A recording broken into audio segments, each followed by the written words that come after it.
No more bad government in Nigeria. Nigeria what? No more bad government in Nigeria. Nigeria what? The only media that have been consistent speaking against the bad government and for the purpose for reformers. Nigeria what, yo?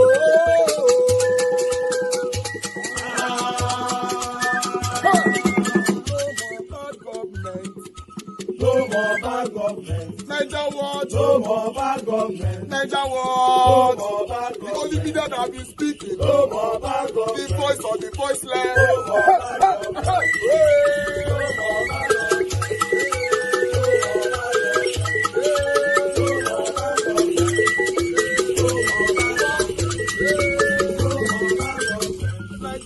No more bad government. For the poor, no more bad government. Nigeria war, no more bad government. Nigeria war's media, no more bad government. No more bad government. No more bad government. In Nigeria, no more bad government. No more bad government. No more bad government. The only media, no the number one media in Nigeria, no more bad government. That have been speaking against government. No more bad government. Nigeria war, no more bad government.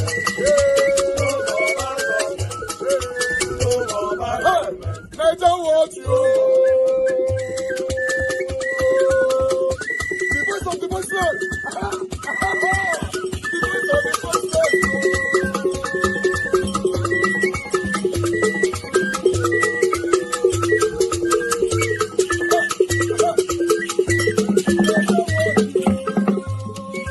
Voice for the voiceless. Voice for the voiceless. Nigeria what? Voice for the voiceless. Nigeria watch media. The only media that have been speaking against bad government. Being consistency since 1944. Voice for the voiceless. Voice for the voiceless.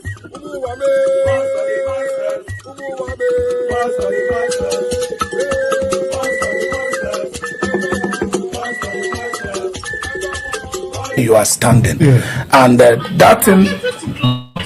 So that thing affects us in Nigeria a lot. You know, until it gets to your doorstep, you don't say anything.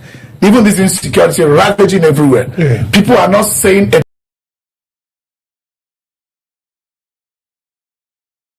Professor Wole Soyinka'S criticism of what he described as excessive security deployment around President Bola Ahmed Tinubu's son, Seyi Tinubu, saying that it reflects poorly on Nigeria's security priorities. Speaking at the 20th Wole Soyinka'S Center for Investigative Journalism Awards in Lagos on Tuesday, the literary icon recounted his shock at witnessing what he initially thought was a film shoot at a hotel in Ikoyi.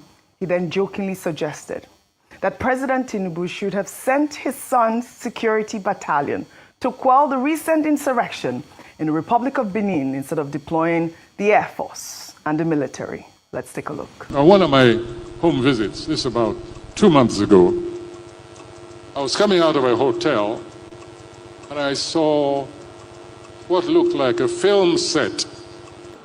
And I looked around. There was nearly a whole battalion occupying the grounds of that hotel, in Ikoyi, right here. So I got back in my car and I asked the driver who that young man was. And he told me. And I saw this SWAT team, a mixture. They were at least heavily armed, at least some 15 or so heavily armed to the teeth security personnel. Looked sufficient to take over a small country, neighboring city like Benin. And I think the next time the president should just call and say, Seyi, go and quell the rebellion over there. Later on, I did some investigative journalism. And I inquired, and I found that apparently this is how this young man goes around with his battalion, these heavy armed soldiers. Of course, the road was cleared before his car went out. I stayed until it seemed he was leaving. So next time there's an insurrection, I think the president should just call that young man and say, Go and put down those stupid people there. You have enough troops under your command, so don't bother me with all these security issues any longer. Let's not overdo things. Well, this is a bold statement from Nigeria's most revered public intellectual, calling out what many see, but fewer dare to criticize openly. And I'll take George's tweet on X.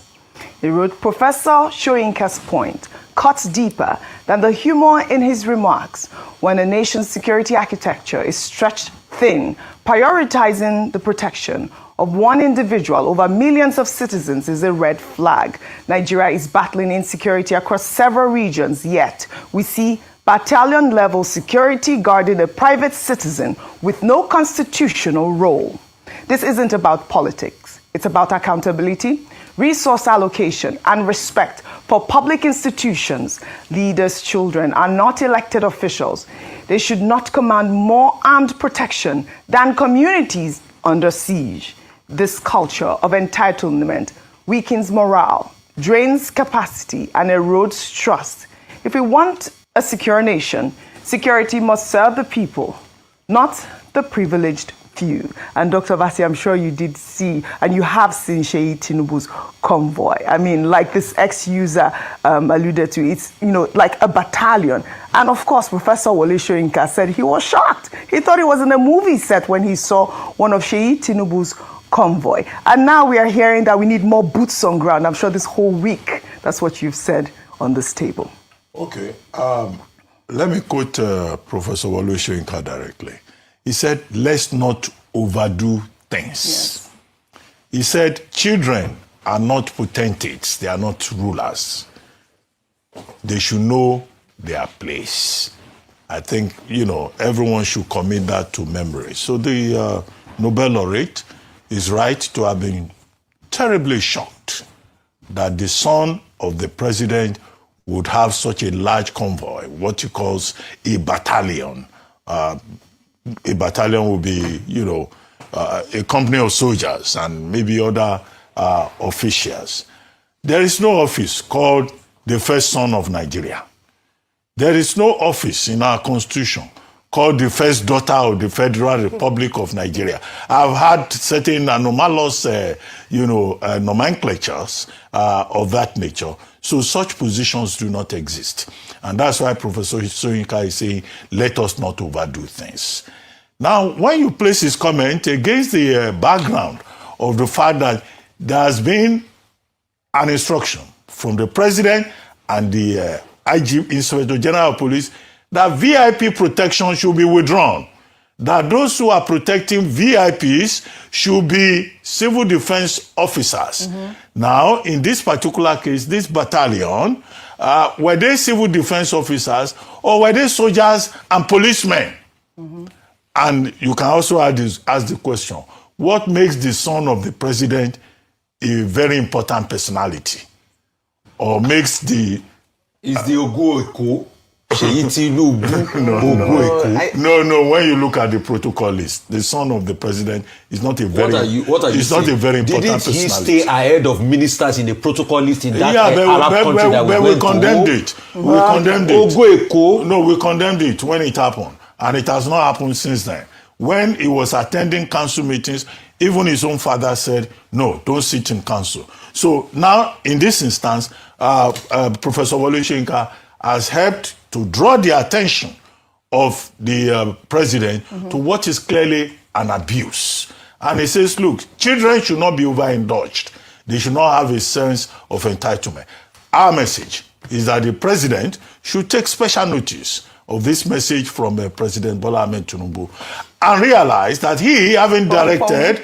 The message from Wole Soyinka. From Professor Wole Soyinka. Yeah, from Professor Wole Soyinka. He should then realize that he, having directed that VIP protection is off the books because we need these soldiers to do their legitimate work. We need the policemen to do their legitimate work. Then his own son should not be seen to be going about with soldiers and policemen. He's not a VIP under the protocol list.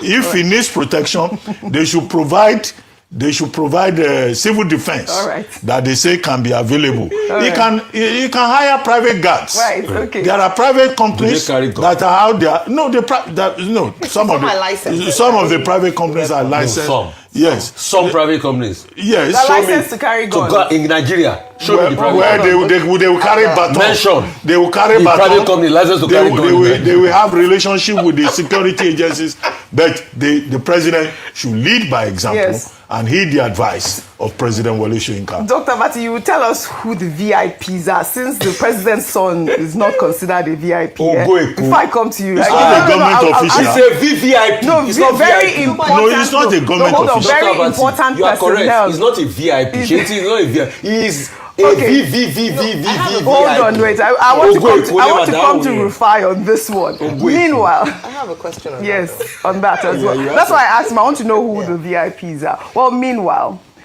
the Nigeria Police Force announced over the weekend that they deployed a special team to make sure that President Bola Ahmed Tinubu's order of prohibiting police personnel for VIPs is adhered to.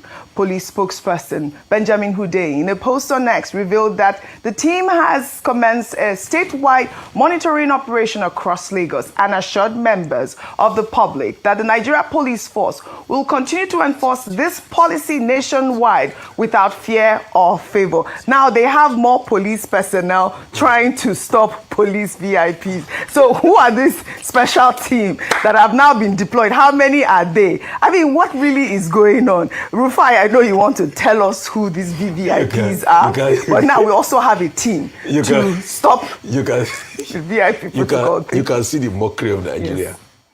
The police, or President Tinubu made a law that they should withdraw police from VIP. The same law that they've been talking about. You know how many IG have said they should withdraw? But this is a presidential directive. So when the presidential directive was made, the police force cannot speak to his own officers. So they have to set up a task force, a team to watch. Somebody will have thought that you just say, everybody come to headquarters and you withdraw, isn't it?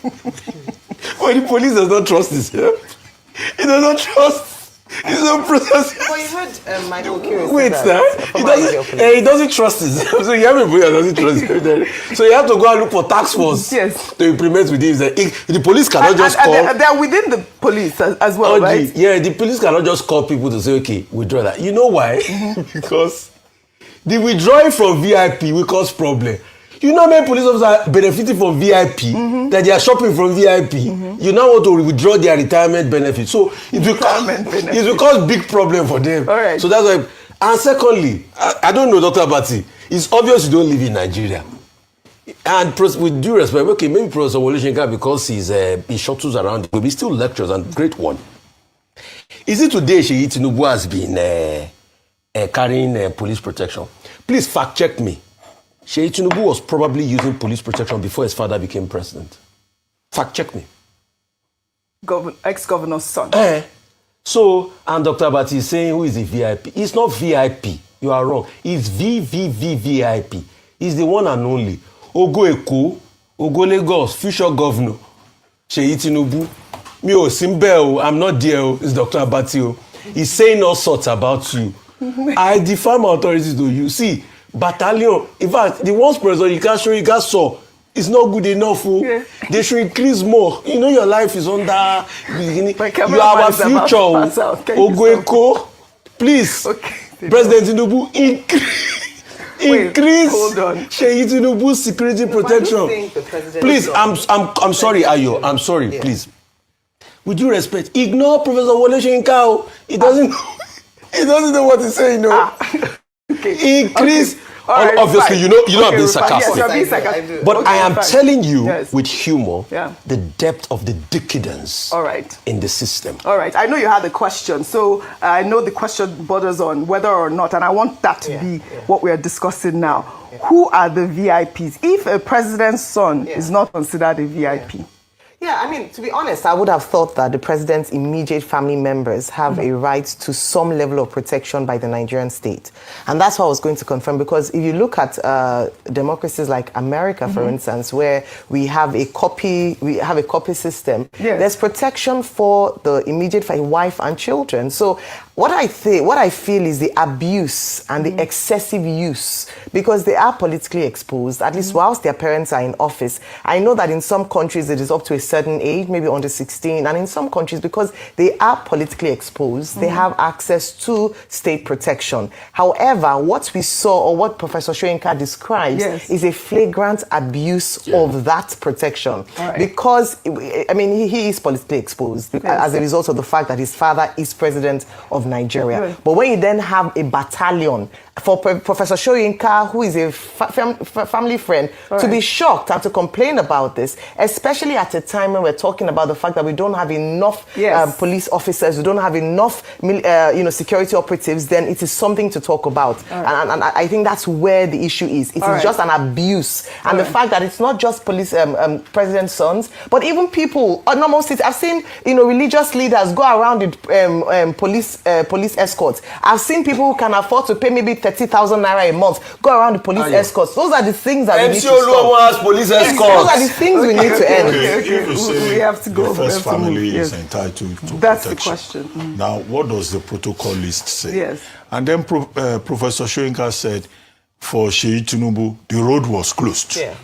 What kind of protection for first family is that? And then number 3, okay, will it be the case that all the children of the president, Seyi Tinubu is not the only son that he has. He has daughters too. Well, I'm sure so they all if they have want to VIP go escorts. anywhere, they will deploy No. Nigerian police. Seyi Tinubu is not the only son, but it's Okolomo. Okay. Ogoeko. All right. So now, Dr. Bati, you're also saying that Seyi Tinubu is flouting the protocol because he's not considered VIP at this point. So that means his VIP will be withdrawn as well with this presidential directive. He has enough money to recruit private guards. Not ours. He can apply to civil defense. I hope that this is a if comment. the president gives a directive, let it go across. follow the example. Very well said. Even within his own family. Dr. Bati, with due respect, I want to challenge you. They not burn anybody to remove the police protection of Seyi Tinubu. Not even the IGP. They don't burn away. The Inspector General of Police. They don't burn away. Please respect the office of the IGP. They not burn away. No. Maybe the president. The you think I'm joking? will You will see. Well, Omoyele Show raised the point around the man that was detained and alluded to the fact that the president's son is almost more powerful than the IG of police and other because of the fact that he gives a directive. So we need to curtail those excesses. You are quoting Showore. No. I'm saying that example. You are now quoting the opposition on this table. No, I'm giving. I'm presenting you are supporting the opposition. Seyi Tinubu, I'm not there. It's Dr. Bati. He doesn't know your word too. Okolomo, Gomina Lola. All right. I'm not there. Very important personnel. Well, all right. Now to politics in Rivers State.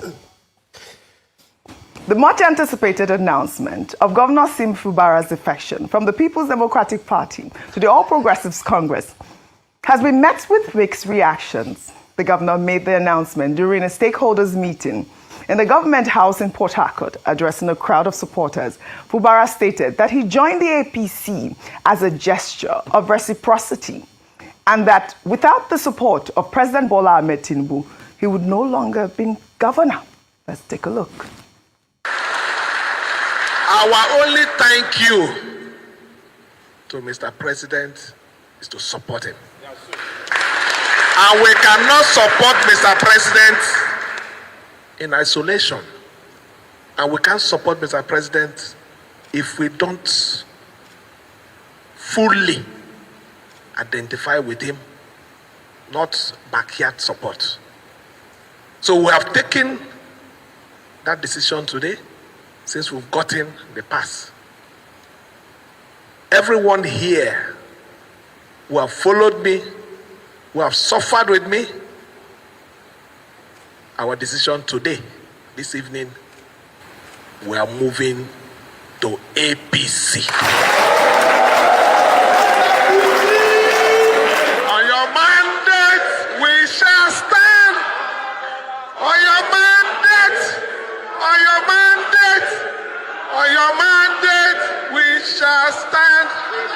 Well, all right. right? I mean, this is another defection that we have seen on your mandate, and it's all because of the PDP. So let me just quickly take this tweet from IJK, who wrote, since losing the 2015 elections, PDP has been a very useless opposition party, and its inability to manage its affairs has led to its hemorrhaging political depreciation. Rather than to find ways to bring itself back to political relevance, it has continued to engage in activities that further divides the ranks. Again, rather than accept its failures and seek help, it continued to blame the ruling power for steering Nigeria towards a one-party state. PDP is a rudderless ship, sinking faster than anyone could fathom. Maybe they should consider a merger with Labour Party, ADC, or APGA, because PDP, as we know, is going down. While in the same vein, Osun State Governor Ademola Adeleke on Tuesday officially joined the Accord Party, just days after announcing that he's leaving the People's Democratic Party. The governor made the announcement at the banquet hall of the government house in the state and was presented his membership card by the national chairman of the party. Let's take a look.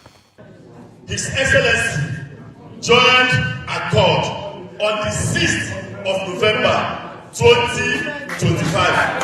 Excellency, as the national chairman of Accord, I hereby present officially your membership card to you.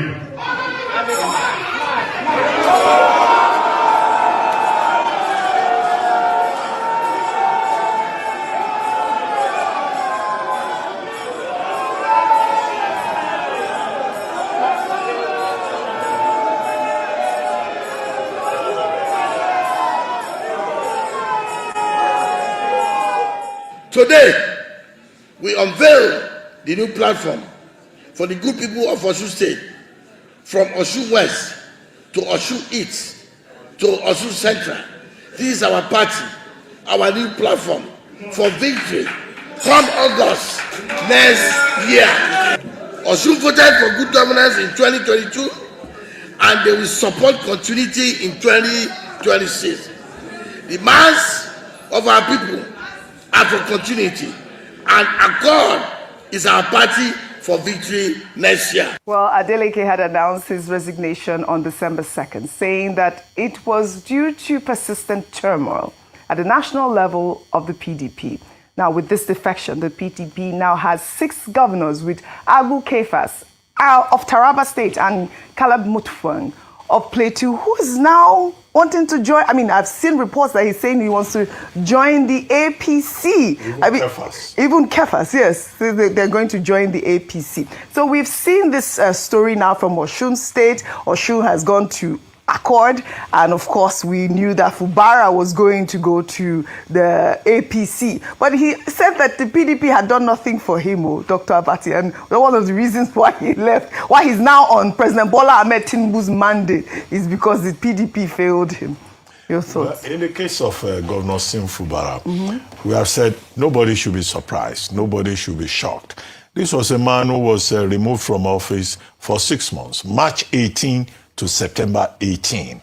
And as they say in common parlance, his eyes saw Pepe, both in the hands of the godfather, Nyesom Wike, minister and godfather of Rivers politics. And then after him, they brought Ibokete Ibas, Vice Admiral, who has now been rewarded with nomination for ambassadorial appointment. So in the case of Governor Fubara, it's a case of if you cannot beat them, you better join them.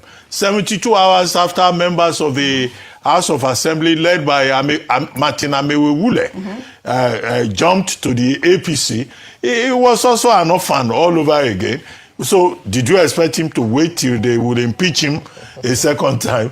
He may not receive the kind of sympathy he got the first time. So he needed to preserve himself. After all, they say survivor is the first law. Yes. As for Governor Adeleke, well, it's also a very pragmatic move. Yes.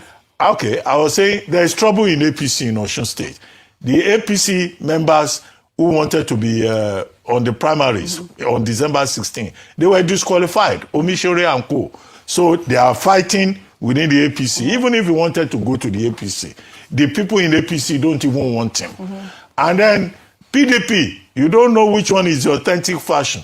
So he has now gone to Accord and he's now doing thumbs up, and he would try to build that party. Maybe when he wins, he will go back to PDP. Right. Maybe, if the PDP still exists.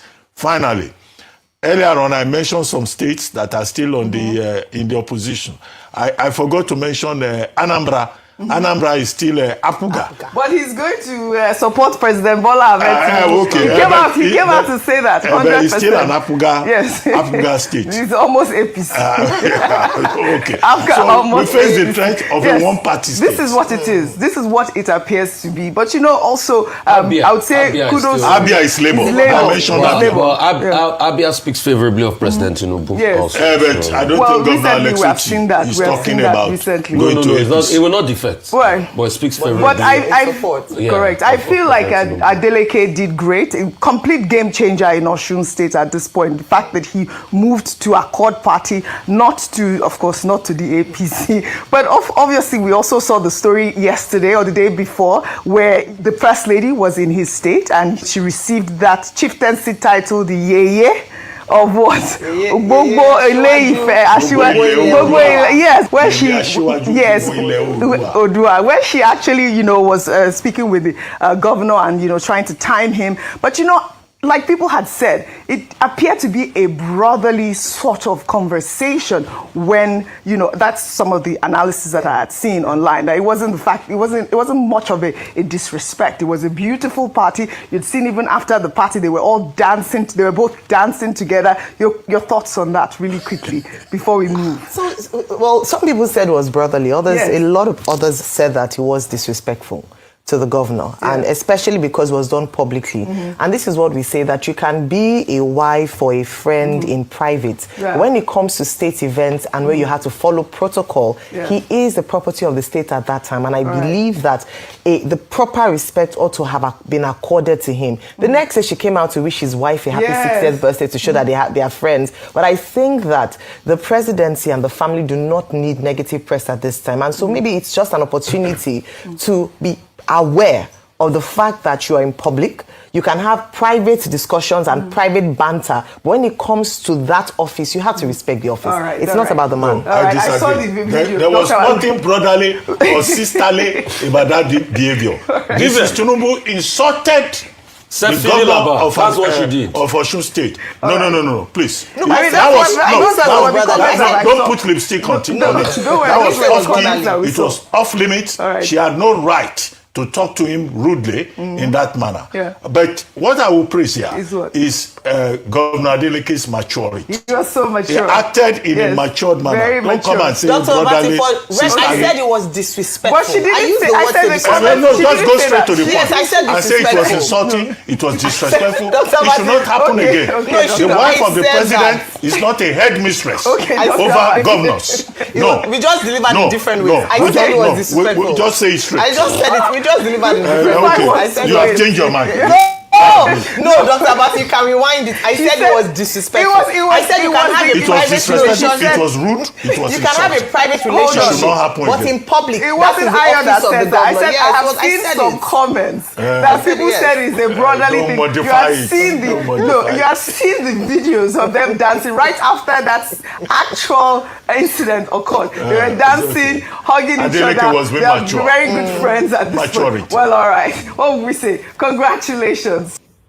All right. I like the way Abati came in on this one because Ayo was bending her mouth to speak truth to power. She's usually not like this.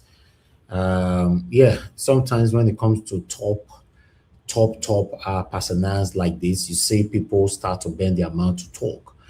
What is wrong is wrong. That's my slogan. That's what I believe on. If it's wrong, I won't support it. I'm not part of it. I can never be part of it.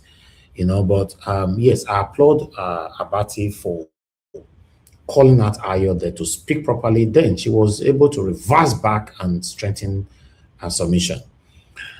I appreciate every one of you right there. Good morning, good afternoon, good evening to you all. Mother for all Mommy Diaspora, good evening to you, Mommy. Thank you very much for all that you do for us. I appreciate you, my brother Abu Aziz. Thank you very much for all that you do. I appreciate you all right there, Mr. Johnson Emmanuel, Eva Line, Love Maduka, Mother Peggy Modi, Mother Eugenia, many more. A lot of you have commented today, so I'm not going to be able to mention all names, but I want you guys to know that I appreciate everybody for your precious time with us here every day. It's not easy to do this, you know. It's by your encouragement that you see that's why we are here. I have to quickly say something concerning Wole Soyinka. At least finally he find his voice, you know, to speak truth to power. Finally, I don't know if this whole voice or submission from him is hypocritical, but for me, when I see the people that have criticized doing the right thing, I still say it. I'm not part of some of you. If you don't like people, whatever they say, you're not interested. I'm a very different person. So I applaud Wole Soyinka for this particular one over the excessive security protection of the first of the first son of Nigeria. You know, yes, on that. You know, when people keep talking out like this, I think that will be very helpful, especially people that have a very big voice like Wole Soyinka. Yes, we appreciate that. As for Fubara, it's very disgraceful. The particular video that Ojo played just now was shocking, you know, because I didn't see that particular video yesterday.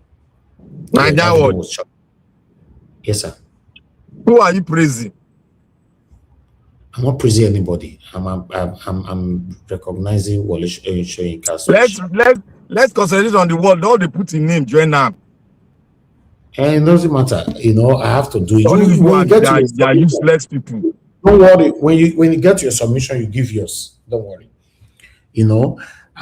Yes. As for Fubara, for me, he's very proud and very rejoiceful that he moved to APC. It's very fortunate. This is where we find ourselves, when politicians don't care about you and I, they only care about themselves. This is why you see I kept using the word that these guys have been recycling themselves since Nigeria was created. I believe you beginning to believe me now.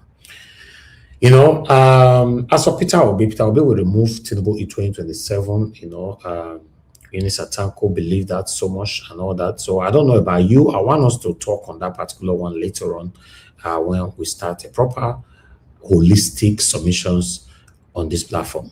You know, then as for Adeleke, he moved to Accord. You know, some people have been saying now since yesterday that why can't Peter Obi move to Accord as well and all that?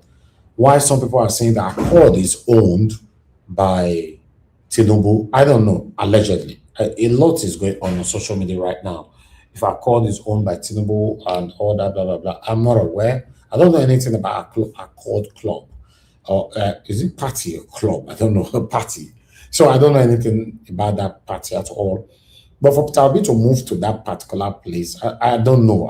To be honest, this one I will skip this because I want to hear from you guys on that particular one. But meanwhile, I would like us to quickly listen to how Rufai sarcastically mock, what's his name? Buala. Maga Buala. Why did he come on a day that you were not around? That's a big question. Buala. He came on the day I'm not around. I was so disappointed about that. You should come again. I was so disappointed. You should come again. Because you guys have scores to settle. Plenty. Buala, my brother.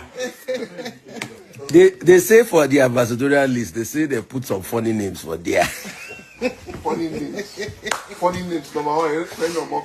Oh my goodness. Now the ambassadorial list, now these people, President Tinubu say make we wait for 2 years. Oh my gosh. Oh God.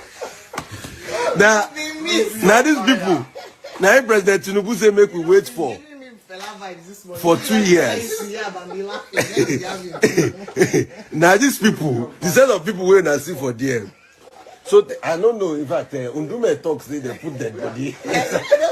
They put dead body. So President Tinubu say make we wait for dead body for ambassador list for 2 years. They will revoke your Nigerian passport last Are you mind? I put the mic here. So President Tinubu say make we wait for dead body for 2 years. Then which other one happened again? No, they said we've released over 100. So now government and bandits now they get arranged because we know the greasy arrest of bandits now release of people. So it be like saying I just they carry people now, will kidnap people on holiday, they will go live, they will come back. NSA, they are doing well. They are doing well. They are okay. They are no harm. He knows how they are feeling. They give them weekly reports on their boxing. You know, say Nigerian are cruise every day. At the year, you know, say it is well. You get better. You know, say Nigerian are cruise will be same. Matawale say they qualify for defense minister of state. As they make Matawale showing qualification, waiting make Matawale qualify. So. Is it Nigeria and a cruise? In fact, one of my new missions this new year, because I don't tire to shout, now to start satire. Now satire I want they do now. Baba, now satire I want they do now.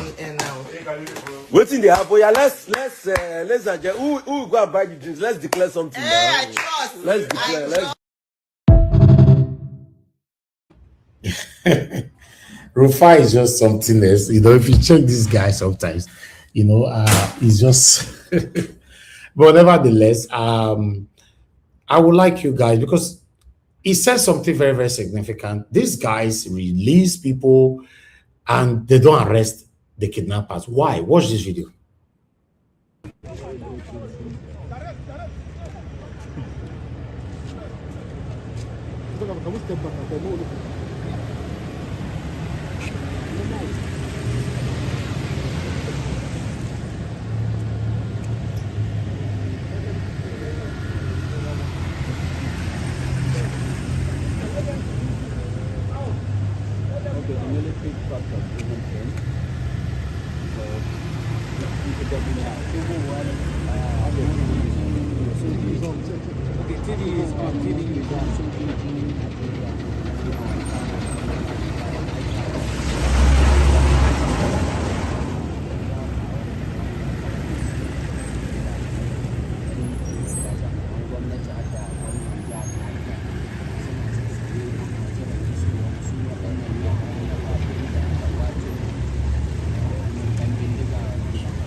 They could not watch this video. I don't watch it. Everybody with it is done now. They go carry cups.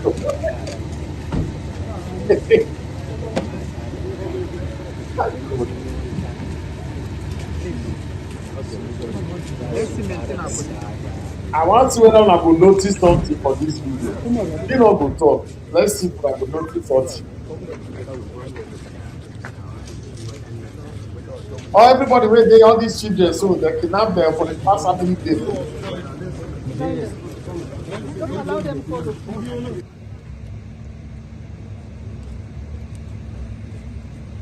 Okay, make I talk one thing where I feel notice.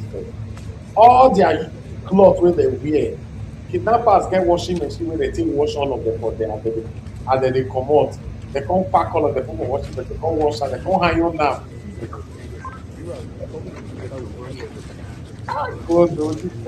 They're gonna give them Chelsea jersey and Liverpool. No single stay for any of the clothes. They hang on now, they wash all of them. And they are there for how many weeks, how many days. Those kidnappers, they are very good though. They hang on everything. They clean them.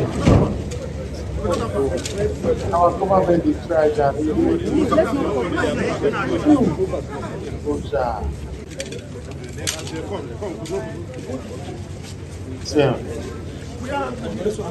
I won't say Donald Trump see this video. I believe so because of Donald Trump and they're going. Now Donald Trump will do all this charade, so you don't know. There's no kidnapping. See as they clean. Ah, God. Oh. Nigeria watch.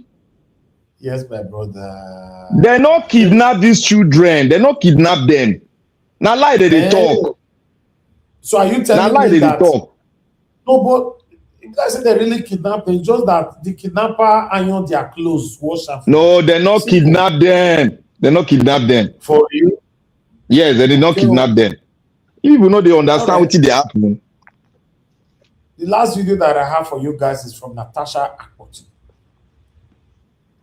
Hello everyone, this is Senator Natasha Akpoti representing Kogi Central. Today is my 46th birthday and celebrating in a big way. I decided to build 6 houses for each. Natasha build houses, they dash people. Of my legislative aid. So we have already commissioned 2 houses, one for Hamza Lamisi in OK local government, another for Etudai Salami in Adavi. And right now we're in Okene local government. And this particular house, look at it over there, is special. There's a special story behind it. And the owner of the house doesn't know that the house belongs to him. So we're going to capture his surprise together. And his name is Abdul Babamba. He's actually an uncle to my children. I was married to his relative, and even though the marriage failed, that's my ex, Abdul remained committed to me. He's always cared for me and the children, even before I met my husband now. And then he's been very special, and he's an integral part of my team. And then he's worked with me, even though he's a legislative aide. He also couples up with conducting paint works, and he does POP works as well. So we contracted him to build this house as well, and he doesn't know the house belongs to him. So in order to get him here, we told him to come over and fix the POP that we noticed some of the work wasn't good enough. So he's in the house now. He doesn't know the house is for him, and he built it like he also helped build the other 2. It's so interesting. So he doesn't have any of his family members here because, like we said, this is a surprise. But the few of us who have been driving around commissioning the projects, look at us. So let's go into the house. We'll just surprise him. No. Yes, let's go into this house. It's a 3-bedroom house. Yeah. This is a surprise.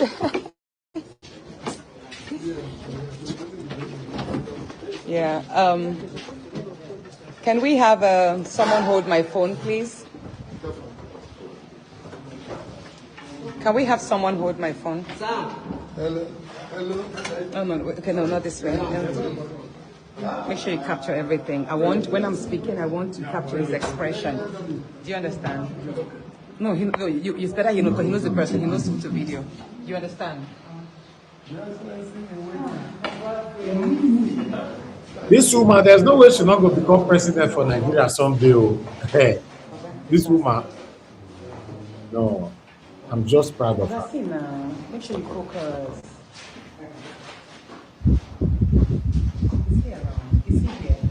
He has been working. He's working. Where's the worker here? Where's the worker here? Who is having the POP work?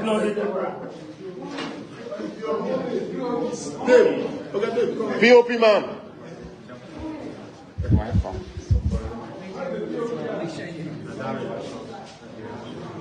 Where's head of POP? Press your camera because of the reaction. Just start your camera. Man, you blame him for delaying the work. I think it's just 11. How are you? Well done, I can see you did a lot of work. Is everything okay here? And other rooms, everything is fine, right? Okay, well done. So, I just say congratulations, this is your house.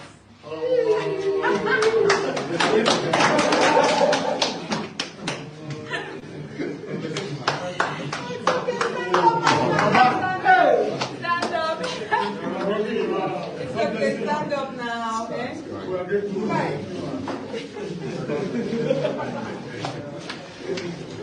okay, stand up. Like he's been working on this house, he didn't know this is his house. Stand up now, it's okay. Hey.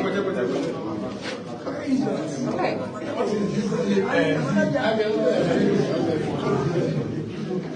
I don't know. No, it's not a big deal. Why is this man crying now? You are supposed to be a soldier.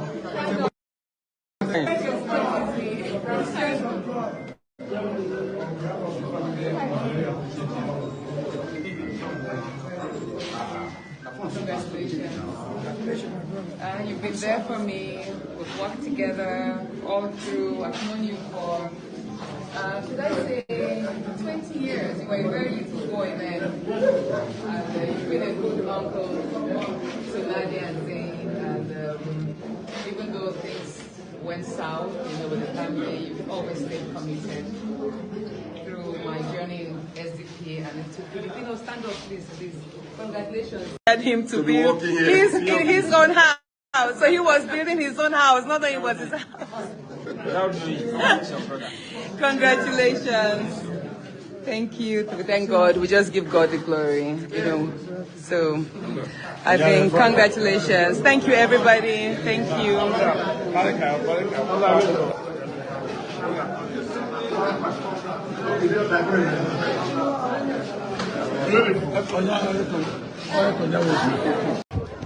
I think we should stay outside and take a picture with him like we did. It's okay. Okay, I need to stop that video there. It's quite long. I want to say thank you so much, Senator Natasha. You have made us all proud all the time. I'm a huge supporter, or rather a huge fan of Senator Natasha. Whenever she decides she wants to run for presidency, I will always be there for her. I've always been a fan during the time she came to Edo State to repair the federal road in Edo State that time. When I never ever had the year of her like that, while our former governor of Edo State, Satanic Obaseki, refused to do that particular road. She came in to do the road then. She spent over 300 million naira according to the estimate at that particular time. Then she went on that she's going to ask for a refund if the federal government will give it to her. But still, I'll leave all that right there. But I'd like us to start talking right now, my people. Now, God bless you. Now, good morning, good afternoon, good evening to every one of you right there once again. Nobody don't buy me coffee since. If you can, press on the dollar sign, just buy us a coffee. God bless you all. Madam Origin, thank you very much, man. I appreciate you and for all that you do. God bless you. Thank you, everyone right there. In case you quite can see you, thank you. Now, God bless you now. Let's start talking.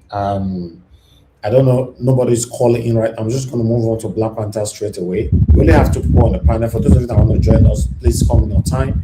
But I'm not posting link again because once my 2 panelists finish talking right now, then we move on. Because these are 2 big voices right there. Black Panther, talk to me, sir. Good evening to you. My brother. Thank you. You will reign forevermore with God's strength. You will reign, no? Because Amen. it is only the good people that will water the earth and reign over the earth, so that many will see the grace of God. God will bless you for what you are doing. I want to thank Mommy Diaspora. You are a mom with a different. May God bless you.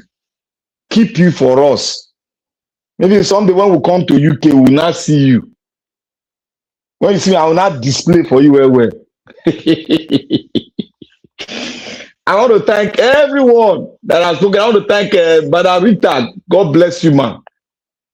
I enjoyed your submission yesterday.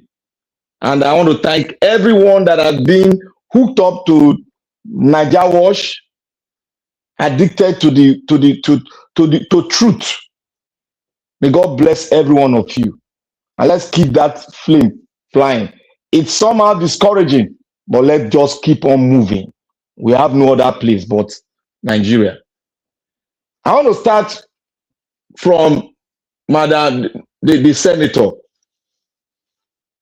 I am easily moved by the goodness people portray. I am easily moved, and I expected that. And in short, that woman is a woman of she's just different among millions. She just single out herself. She's just different. She's just a different person, and she's doing something that is so with gold, with the mind of gold. She's doing it with the heart of Christ. Simple. Not bogus like all those where they carry military all around your place. Doesn't have money that will not make anything. She made that man. She make him to walk and earn a living. And after all, she came with a blessing to bless that man. That because you humble yourself, you brought yourself, and you did not look at anything but focus on some God goodness. Because she's good. He did not look at the faults from Natasha, but she looked at the goodness, how she's so simple, and she does not think about herself, but she's thinking about the people. Her aim and objective is to focus on the people development, developing a land where she comes from, and in return making Nigeria, like, we still have people that have golden hearts. And I'll pick Natasha. She has a golden heart, a woman with compassion, a woman with the love of Christ in her. She's a blessing to her generation. She's a blessing to her tribe. She's a blessing to her state.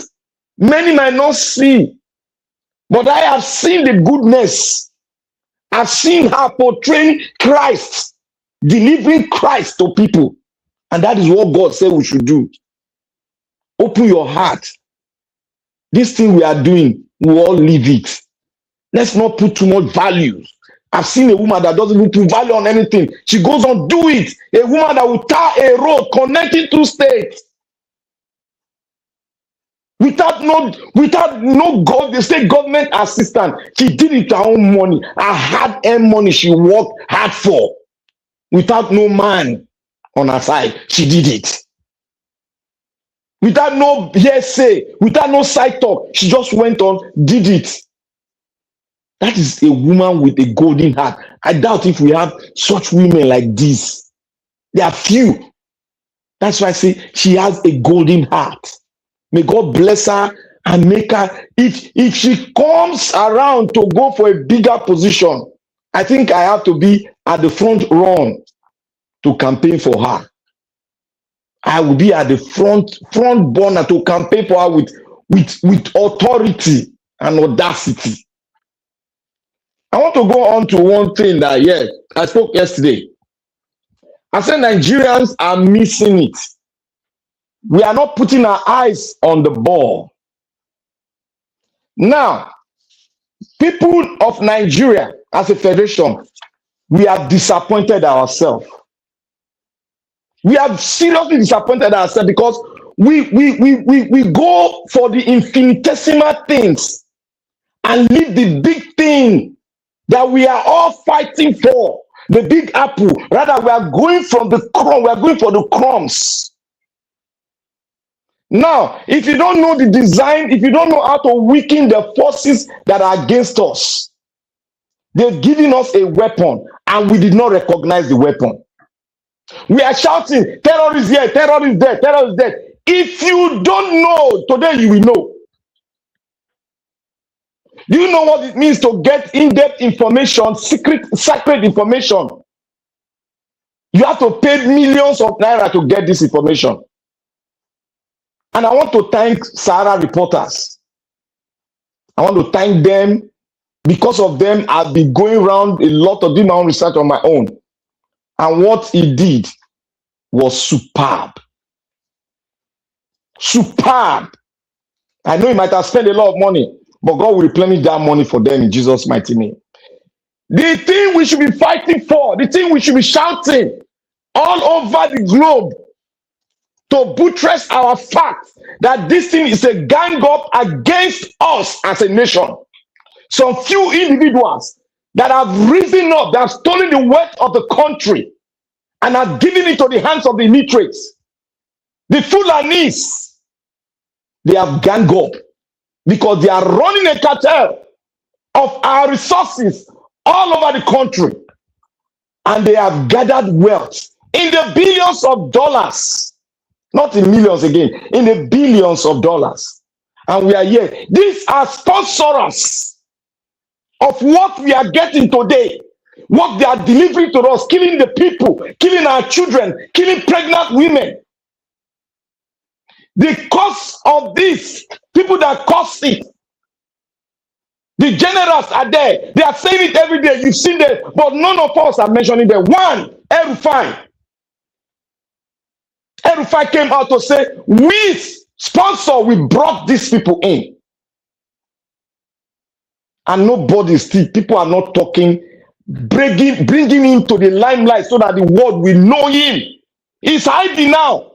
He's hiding all around, giving press briefing and hiding his home because he is the general they've been talking about. Number two, the Sultan of Sokoto. That one is the man, the traditional head that blessed them, the religious head that blessed those people. The Sultan of Sokoto, hear me very well. Take to the bank, go and research on it. The thing you take to the bank will yield dividends. Number four, the 23, that's the Musketeers, the 33 Musketeers, the ones that they've given wealth, and the purpose for them giving them wealth was to finance all this. There are other Bogons we don't want to mention. Matawale is number 3 on the list. Matawale, your defense is number 3 on the list. Now, the 23, they are there. They are all allergies. Young boys, 1961, born 1961, some 1975. Young men that are controlling wealth of the North. And nobody is talking about it. All of us are going from Harrison to this. Harrison that you will hand over to the police. You are busy discussing him. As if you discuss Harrison, Nigeria will change. Or their mindset that is already corrupt, deeply inside corruption and nepotism. You think that will change it? Harrison will not change any mindset of anybody. There are some people that are committing aiding and abetting, they don't know. It's because we don't have good security system in Nigeria. If not, those that came out and said Harrison is part of the gang that are kidnapping, they should have been arrested. They should have been arrested because they know all these things. They withheld critical information on their own. Allow them to portray themselves. And now they are coming out because they want to make money on air. They want to get crowd. Is that what we should be doing today? Yes, we can criticize him and call on the police, the IG of police, to get him arrested and proceed to the court and let that case be the case of the court. Let justice be served. You don't go around and say he thief foul, he thief end. What's my business? All of you that are talking this thief end, don't you have a bad part? If they bring your own and go worse past Harris's own. But I'm not supporting it. But what I wanted us to be talking about, hand him over to the police, shout on the IG, prosecute him, take it to court, let him go and serve in jail.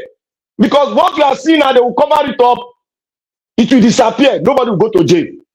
Nobody will go to jail. But we are discussing. Hey, Harrison thief goat, he did this. That is not what we should be talking about. That is not effective. Write a petition against the IG of Nigeria police to should proceed to the court and let justice be served. You can't be aiding and abetting criminality and we stop speaking English in our comfort zone, saying he thief foul. What the hell is that? That's why some people come here that Nigeria is not civilized. I'll support that idea. I support that word. We are not yet civilized. Because in a civilized situation, you would have petitioned the IG to proceed to court. because he's against the state. What he did is against the state. Not only to the people that called him, he's against the state. He has overshot his boundary, and therefore he should go to court for further hearing. That's all. Case closed. Let's go to the people that are funding terrorism in Nigeria. People that are doing all this thing. El-Rufai, Matawale, the Sultan of Soko, those three main men, they are the bedrock of it all. And to crown it all, your vice president. You see how why they are silent? They are all silent, going around doing a convocation, going to give people chieftain title. They are hiding under the umbrella of doing good, going to parties. That's what they are doing. They don't want to talk on this issue because they are the people sponsoring it, and our government are not doing anything, and they are not ready to do anything because your president has already taken a list, conditions, and he has already agreed for the Americans to come in. It's right there now. It's right there. You guys don't know. They are doing surveillance. They are coming in. He has agreed because there are some things he cannot fulfill. He is supposed to enact a new law to throw away that constitution. Because what we are here, what we are doing now, what he's doing now, everything constitution they gave him is a new bet of the constitution, which they do not want to agree. But when the American government will pin them down, those people sponsoring the members of the National Assembly, they are sponsoring them. They will all bow to the pressure of coming out with a new constitution. Like I told you people, when I started, I said Nigeria need a new constitution. I knew all these gigantes, Sharia law was inside now. Because some of us don't study. When we say it, one of us will come and say, Black Panther, they do say to know. Anything I say, if I am wrong, I will apologize that I'm saying it. If I am sarcastic, I will say I'm sarcastic. It's right there in your constitution. I was saying this. Sharia law is there. But someone said, no, it's not there. Is it? They are going to do a bypass. That was wrong. It's there. Even a lawyer said, a lawyer about it. He told you all that is there. About you know. But they were covering it. Now that they are talking about the new constitution, because when you want to remove a Sharia law, automatically you are going to bring down the constitution. Yes, you cannot remove it because they won't agree. They won't agree. The only way they will agree, the only way you can force them is that we want a new constitution. Without a new constitution, Nigeria will remain like this till this war, Russia and America fight. Nigeria will be like this. You see, people don't want to know how to create a new nation. Nigeria will be like this. The reason your politicians are behaving like animals, it is because they know there is no law that can eat them. There is no law that can bring them down. Because they are the law. They are the constitution. Because your constitution told a lie. That we the people, that's the first lie. No country on earth can take that lie. Anybody that will come here and start talking about solution to Nigeria without not mentioning the constitution, that person is aiding and abetting the crime committed by this government and the insurgent, the Boko Haram, the terrorists. Any man born of a woman that will come here not mentioning the constitution to a repent of a country which we have never done in the history of humankind. Nigeria has never written a constitution. We have been borrowing constitution all over the place, all over the world. We have been borrowing it. Now it now come to me that I have said it several times. I asked this question: why is the British silent? And they proved it to me 4 days ago. Why they are silent? Because they are aiding and abetting all the criminality. I've said it here, I said it raw, but you do not believe. But Boris Johnson, the former Prime Minister of UK, spoke in Imo at the Economic Summit. He said he's so glad that we have partners like Nigeria. That he's so happy saying it. He said Britain and Nigeria, there's what they do. It's called trade by barter. We give Nigeria whiskey. You hear me now? We give Nigeria whiskey, and Nigeria gives us the crude oil. Are you hearing it? He said we supply Nigeria whiskey, and Nigerian government gives us crude oil. Crude oil. They have been getting your, when we are saying it here every time, you people you should not know, you should go and research. The British are taking our oil for free. That is why they are silent. That is why they are silent about Kanu. That's why they've been silent about Kanu for a long time, and they will remain silent to their grave. Because this is inhumanity. This is evil against humanity, against a nation where human beings like them live. They subjected us into tattered nation. They don't want us to become a nation. Even the Fulani said they gave them Nigeria because they are in the Sahel. They are saying it. And look at what Boris Johnson said. It's not me that saying it too. He said give Nigeria whiskey, then Nigeria give them crude oil. And some of you are in Britain there. You are laughing. When America talk, you be now they shout, yeah. Whiskey. We the produce ogogoro for River State. We the produce for Delta. We can bleach it. We can put something there that will make it smell nice. But Britain is giving us whiskey for us to be drunk. We now our people were our forefathers were drunk. Now gave them the crude oil. Now don't say now that is Nigeria for you. We should sit down and have a nation. Go and look at how nations are created. We have AI. You must come into an agreement. If you want to have a good police force, if you want to have any, whether you want to recruit or you want to do science AI, you want to use science, you want to use technology in your whatsoever you want to do, you must have a good constitution that will bring all of us together and speak with one voice. Under one God, we are equal.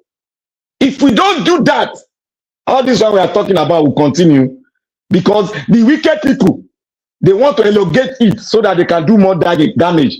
They are praying that America does not come fully.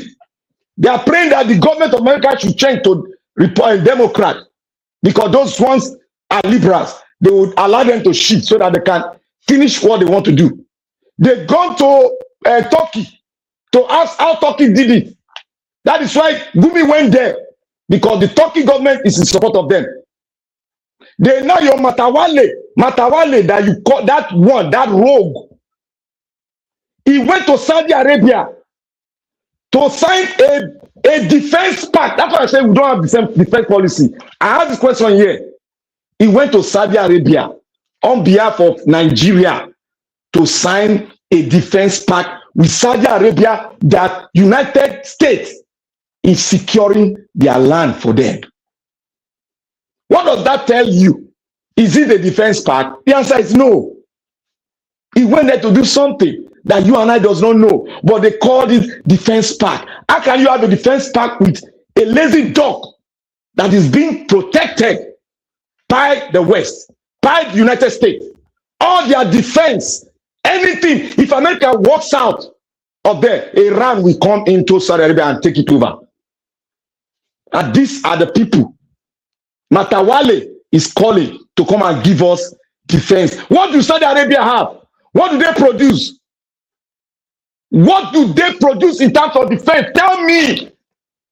Matawale went there. It's on the page. It's on your internet. Go and search it. I use 4 hours every day. The less I will use is 3 hours after working. So if some of you say I don't have time, there is time if you create time. This is our country. We must create time for it. We must not leave it for Nigerians alone. You have to do your own due diligence to research. Don't come and listen to some lies. Technology rules the world. America has just produced an AI jet. It's going to come out 2027. They are releasing it. Where AI will just wrangle your country anyhow. They will take over. You know, nobody's flying it. Is it flew right from America to Africa? It can go as far as they want to fly it. And we are here sitting down, carrying foot soldiers to go and face people that your generals, your ex-general trained them. Do you know that it's Nigeria general that trained those bandits how to handle AK-47 assault rifle? They didn't just go to the bush and started using the gun. No. Somebody trained them, and it is Nigerian soldiers that trained them. The ex-generals that want to train them. That is why one of the retired general, if that comes from the Middle Belt, your soldiers, your military is in cahoots with them. I just give you one information now. The ex-generals, they were the one that trained these bandits on how to use an assault rifle to aim at targets and to use it selflessly. Last 2 weeks ago, a trailer load, this is information I'm giving you, it's on the net. If you don't search, you will get a trailer load of assault rifle. Nigeria made AK-47, I don't know what they call their own. They were taking it to the north to distribute in the bandit, but Nigeria Army intersected it. They won't say it out. They won't say it out. They won't say it out. But Nigeria military intersected it. Only God will know where it took. The man that has been doing all this evil penetration into Nigeria was the former custom general. The one that Buhari, the late Yeye Buhari, he will never rest in peace. He is that is the man that has been bringing inflows of weapons into your Nigerian space. Where is he now? Where is he? Did you hear about him? He has gone. That is why they keep on, whenever they get into government, they hold the custom, they hold immigration, and they hold the military, and hold the Nigerian police. That's all. Your country is sealed. They can bring in anything. That is why they keep your border open in the north, and they lock your border that brings economic dividends in the south. They lock it up. Because they know if they cage you, you'll be shouting, you concentrate on your tummy while they do the damage and take over your country. That is what they are doing. But I told you, they cannot do this because we are in the 21st century. Information flows because it's in our hand. We must make use of information because information is an empowerment. Thank you very much. Thank you, my brother. Thank you, Black Panther, for that long submission. Because we are not much here today, that's why I allow you to speak that much. And there was a lot to learn from your submission. Calling out Nigerians for everybody to speak and put in the energy to see how we can have a better country. I like that. God bless you, my brother. Thank you very much, Mother Peggy Modi. I'm very, very grateful for the super chat double. Thank you. Your pocket never run dry. God bless you, man. Okay, I would like to call on Mother Rita to talk to us. Mother Rita, it's good to have you. Good evening to you, ma. Talk to us. Yes, thank you very much, Mr. Elvis. Good evening. Good evening to my lovely mommy Diaspora Lame and Mr. Black Panther. That's a very powerful submission. I need to go back and listen to everything. And Mr. Tunanja, good afternoon.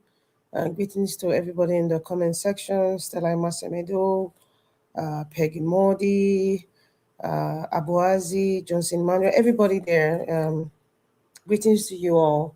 I don't know what was played. I think I came into when you were talking about Simfubara, I think, or Adelika, I can't remember, but I'm just going to start with Natasha Apoti Uduaga. I'm very, very proud of her.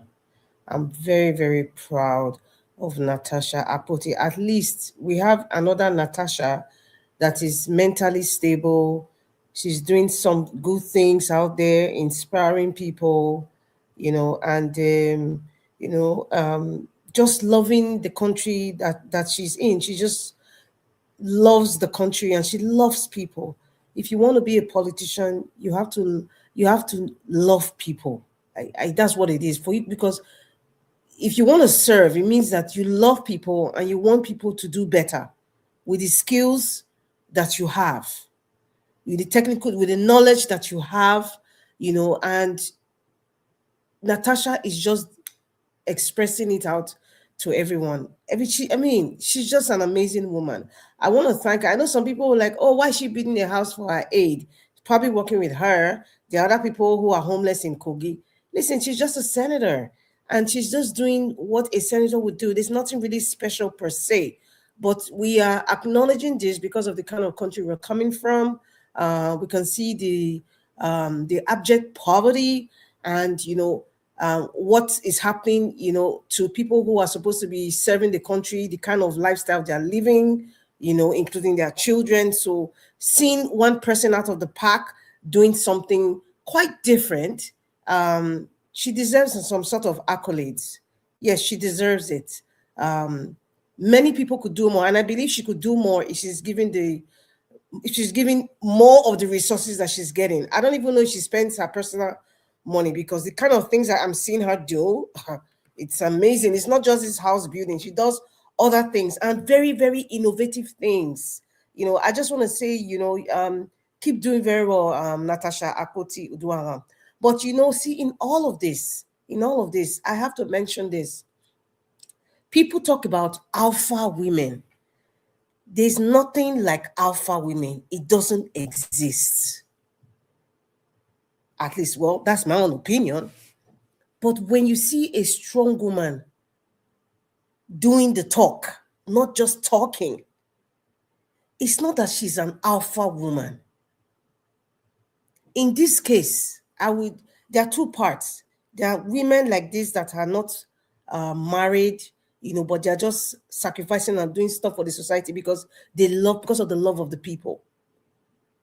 In this case, Natasha Uduaghan, she's married to Chief Jolomi Uduaghan. That's why I always want to give this guy, I just want to give that chief his accolades. Yes, I'm giving the chief his accolades. Men need to understand this thing. This is the reason why I'm saying this. An alpha woman doesn't exist. When a woman like Natasha is married, she's in politics, she loves people, she's outspoken, she's educated, she's innovative, she's talking the talk and walking the walk. In the midst of wolves, in the midst of intimidation, in the midst of sexual harassment, in the midst of slander that are not true, she's still doing. She still has a man that's standing beside her. People, men, I'm talking to you. Please listen. You are great. You have potentials. You can do better than what you're doing right now. Yes, you can do better than what you're doing right now. And I mean in every ramifications of your life, whether you're married, you're single, whether you have children, you don't have children, you can do better than what you're doing right now.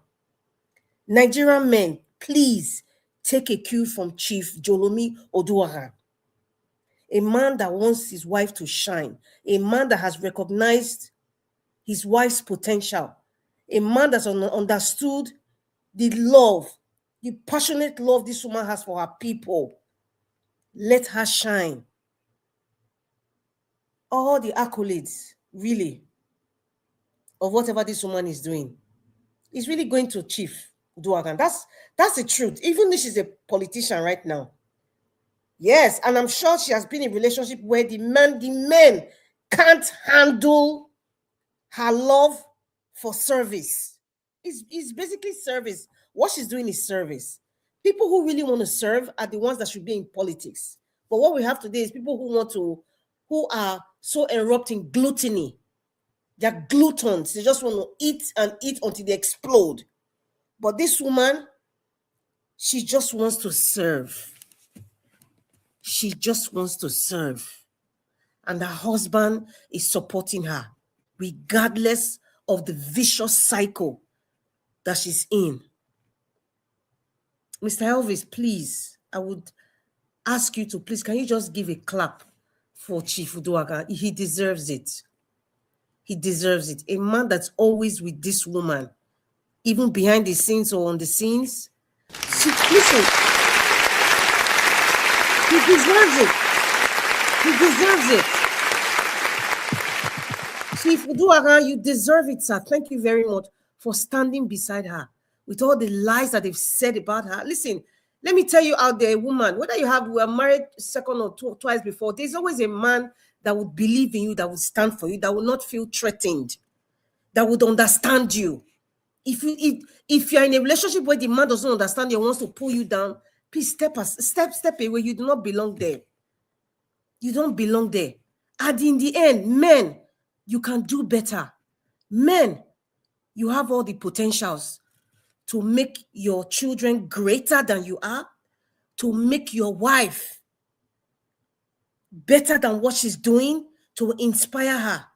When Natasha is talking, she's talking with so much confidence. Where do you think that confidence is coming from? It's coming from the fact that she has a backbone, a very strong man beside her, no matter what. That's why she's confident. That's why she smiles like, I don't care what you guys are saying. But when I go home, I have a backbone that's going to stand by me. Whether you people don't like me or not, or whether you want to see anything about me, I have a backbone. Confidently, she appreciates the man.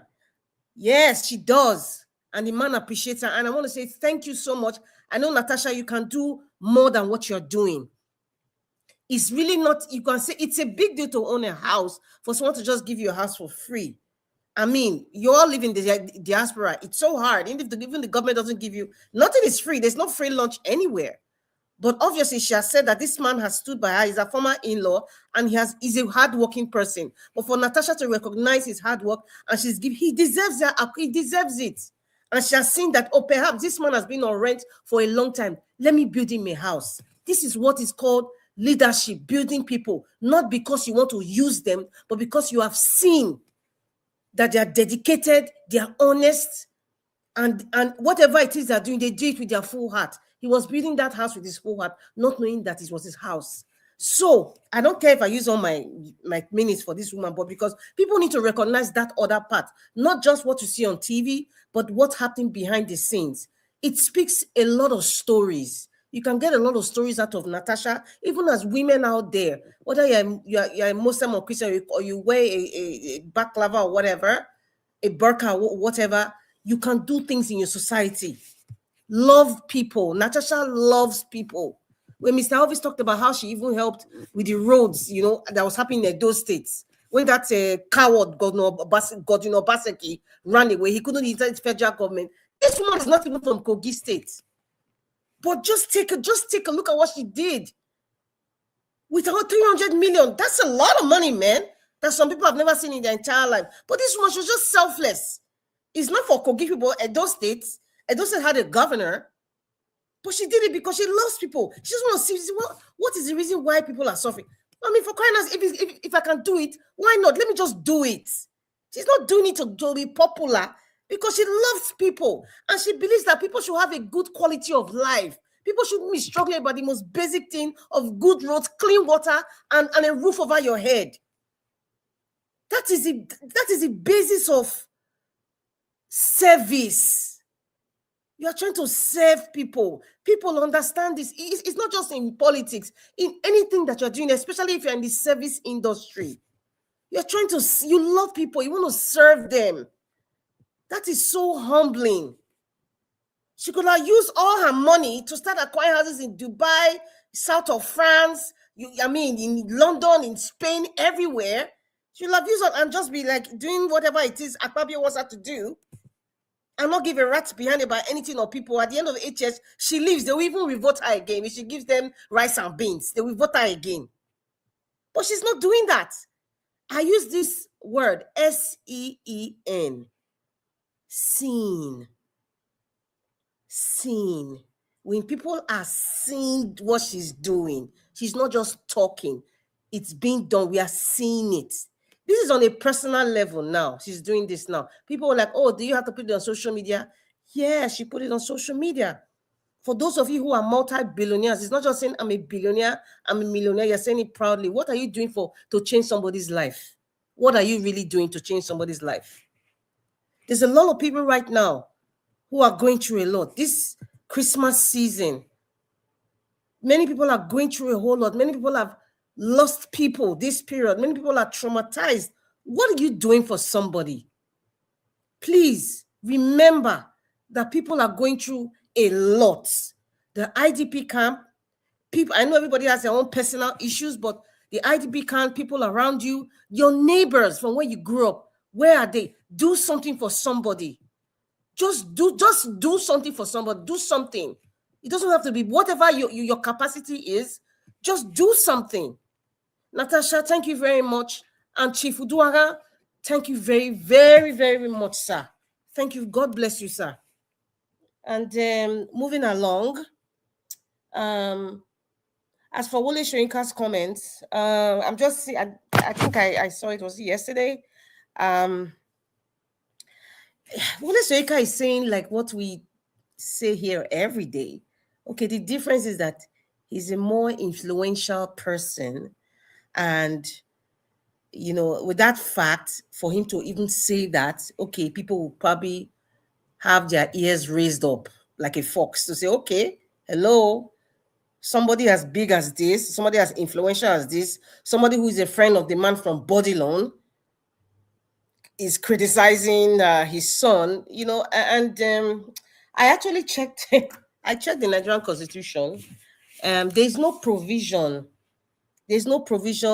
about having special protective measures on families of office holders in the Constitution. However, following protocol, security protocol, is expected that, no, before I go there in the Constitution part, there's nothing in the Constitution that says that Seyi Tinubu or, you know, whatever, you know, anybody in the political position that their wives and children or their immediate family should be protected one way or the other. What the Constitution says is that whoever is holding that seat, one of the primary responsibilities is to protect lives and property, ensure that people are secured, generally for the entire country. Nobody's a sacred cow. But for security protocol, it is expected that, you know, the children of, you know, public office holders possibly would have, and this is on the discretion, is on discretional basis, have some sort of protection. But when it's done in an overzealous way, like Seyi Tinubu, I'm not even surprised. Look at what his father said. Look at what his wife did. You know, this is where it's kind of questionable, and it's even a shame that, you know, a lot of people in the National Assembly, they're not even talking. I don't even expect them to talk anyway. They're all puppets, you know. But it's good that the professor of rice and beans has come out to say, you know, what I mean. Why would Seyi Tinubu have the SWAT team and everything, you know, all over, just for one person? Like, seriously, when there's a lot of insecurity, I mean, it's insensitive. Well, this government is the government of the man from Bodilon is a very insensitive government anyway, and they don't give a rat behind. They do not care. I repeat, they do not care. They do not care. What's the name? The IGP, see, Ogbetokun? Yeah, IGP. He has no power, really. I would say even Seyi Tinubu has more power over him, really. Seriously, because they're all puppets around the Tinubu family. All of them, from Akpabio down, all of them to what's the other one with 500-year-old whiskey, Wiki, all of them, they're all puppets to the Tinubu family. So basically, it's when his father makes his phone call and says, okay, Seyi Tinubu, I'm only giving you 1 or 2 vehicles, and that's it. Yeah, and that's it. Or are you prepared to pay for your own? Or tone it down a little bit, son. Tone it down a little bit, because it's making me look bad. If he has the conscience, but really and truly, the man from Bodilon doesn't give a rat's behind whatever anybody's saying. He's protecting his son, he doesn't care. And I remember when Donald Trump had this in his first term, just because Donald Trump has more children than the previous administration of Barack Obama. I remember there was a report on the expenditure on security details from Obama. They compared it with Obama and Donald Trump. You know, everybody was screaming that the millions of dollars that they spend, because he has a big family, and every other weekend they go to Mar-a-Lago, the daughter's children, you know, the in-laws. It was just too much for the American people, and they brought it in Senate, and they had to like cut out a lot. But nobody's speaking. It takes Wole Soyinka to speak. The senators are supposed to be speaking, not Wole Soyinka. He's just a citizen, right? But Nigeria is not a normal country, according to my brother Black Panther. Like, oh, Mr. Jonathan, Mr. Jonathan, where are you? We miss you. It's not a normal country, really. And then it is what it is. It's kind of abuse. Let me just use it. It's abuse. That's what Abati was saying. You're abusing the system. In fact, the entire system in Nigeria is abused. Everybody knows that. Police, army is all abused. Everybody does whatever it is they like. It just depends on the level of the power that you have, in the current administration. That's how that will determine the level of abuse that you can actually act on. So it is what it is. And for Adeleke switching to Accord, Black Panther will say Nigerian politicians will never change. And really, Nigerian politicians will never change. I have said something before. It is only the original Labour Party, I could say AAC, ABGA, those parties, those three I named. Maybe I'm missing one. I have a feeling I'm missing one. AAC, but that's what's his name? Omoy Electoral Race Party, Labour Party, the original Labour Party, and APGA. I would say those are the three indigenous parties. Let me put it that way. They are the indigenous political parties, because APGA was Ojuku's own. The what we call Labour Party today, it was if you go back to the history, it was actually created by the Labour Union, kind of transcend into Labour Party, and that's what we see today. And then what's the other one again? AAC, Omoy Electoral Race Party. I would call that indigenous political parties. Every other political parties that we know today has either been a merger from the old APC, the old PDP. In fact, I would say all the entire APC is PDP. That's the entire APC. Because when we call it APC, sometimes I laugh because APC is actually PDP. Every person there is from PDP. Whether they move from the Alliance for Democracy, now switch to what's that one before it became APC? You guys, Mr. Elvis, you know you're a politician. All those other parties, CPC and all those, they all merged because of the Buhari and now become APC. Listen, man, the whole Nigeria was PDP. The whole APC of today, they're all PDP. All of them, at some point, they were all PDP. So the reason why I'm saying those three indigenous are different, everyone you see today, ADC, like I said, I think from the little observations I've seen, I said ADC belongs to Atiku. Accord belongs to, it might be for the man from Bodlon, it might be from another person, but I've come to see that, this old pussycat, right from the time there was a surge of registration of political parties that time. Many of all these billionaires, these satanic billionaires in Nigeria, many of them in collaboration with whomever they want to collaborate with, they created many of all these political parties. They registered it as an insurance for what we are seeing today. Some of them have multiple. I bet you the man from Bodilon, Tinubu himself, have like maybe 5 or 6 political parties from the existing, all those Zenith Party, ZL, whatever are called. Just name them. There's so many now. I can't remember. There's so many. Who do you think owns them? They may put a person's front, like ADC now, Uonsu. They say it's Uonsu that owns it. Well, where does Uonsu come from? The only thing I see on the internet is like he studied in America and everything. He came back to Nigeria. So you think that this old pussycat will not put people in front to front their political parties? So the fact that Adeleke is going to Accord, listen, everybody in Nigeria must be a politician. You have to be a politician. You have to force yourself to be a politician. You have to force yourself to understand the dynamics of how these satanic entities think, so that anytime they want to play a card like this, you take it with a grain of salt. Accord, listen, Adeleke mentioned something in July or August, I think. And I think it's July or August. I can't remember now. Somebody can check it out. And said, come 2027, he was going to support the man from Bodilon as president. you know, and then you now had some people who were in PDP then going against him, like, what he's saying is very, very dangerous. So now if you listen to what he said he registered November 5th. If I heard well, as at November 5th, he belongs to the Accord Party. So therefore, Adeleke was even doing anti-party activities in the PDP. So these kinds of games, they will never change. They will never change. It's a game they're playing by going to the Accord. It's a game. It's a game. It's all boiled down to 2027 APC. So it will look too bad. The excuse is that, okay, APC is unstable in Osun State. Okay, if it's unstable in Osun State, okay, you now go to another party. We say PDP is unstable, you go to another party. But at the end, you have declared that you're going to support Tinubu. And I know Adeleke is going to support Tinubu. He's not just saying it. He will support Tinubu. Yes, yes. So it's a game. Don't look at Accord like, it's a separate party. It's a game, man. It's a game. So when I say these things, I just flip the script. I'm like, okay, what's next? What's new? Because it's all boils down to one party at the end of the day. He's in that party, but we tell his people vote for APC.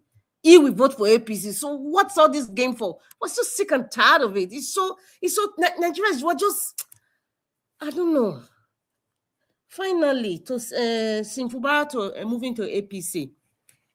At least that's what I heard. I don't know whatever you played, prior to that, Mr. Elvis. When Simfubara was removed as governor, I remember what I said. I do not feel sorry for Rivers State. I do not feel sorry for Simfubara because Simfubara participated with Nyesom Wike to take the votes for Peter Obi for Tinubu. So whatever Fubara was going through that time, I didn't care. And I expressed it to the entire world. I didn't care. He's all part of the whole gimmick. He's all part of the game. But fast forward, where are we today? He's gone back to his master. So all that hula baloo of Asawana, or all that nonsense gyration that he was doing, walking on the streets of Rivers State, and said, he's elected, and all that talk is just BS. All that talk, I'm going to just resign. I'll just want to stay with my wife and resign. It was just BS, man. It's not part of the game. I don't feel sorry for these guys. That's why I say those of you who were supporting Peter Obi, I'm going back to Edo State now. Those of you who were supporting Peter Obi and former governor of Edo State, Godwin Obaseki, shut down Ogbe Stadium when he knew Peter Obi was coming to campaign for Nigeria. That's why they ended up at Baptist. Have you guys forgotten? Now, for somebody as satanic as that to shut down Ogbe Stadium with the useless excuse that's for renovation. Useless excuse. That kind of person was never for the Peter Obi that you support. But today, you now support that person that prevented you. That locked Peter Obi away. You now support that person politically. Are you okay? I don't think so. So if Fubara is being kicked out, literally kicked out of Government House of Rivers State, I don't feel sorry for him. He's part of the cartel. I don't feel sorry for even Rivers State. I don't. I never was, and I expressed it, and I'm repeating myself again. I never felt sorry for what Rivers State was going through when they kicked Fubara. And people are talking, democracy, an elected person. I don't care, because you were part and parcel of stealing Peter Obi's votes. That is just, it is unforgivable. It is unforgivable. You were part and parcel of it, but now he has now told us, okay, this is a proof that I was part and parcel of it. You are now playing allegiance to the person you were working for 2023 presidential election. So let them just get out. In fact, they can go and join Devil Party. I don't give a rat's behind. All of them can. They should even switch. Adeleke, don't fool yourself by going to Accord. Don't just go to APC, please. And anybody that wants to join APC, just join APC now. Stop playing this stupendous game that people are playing with Nigeria. Because the blood of the innocent gone there, all of you is in your hands. All of you. Wicked people. Thank you, Mr. Elvis.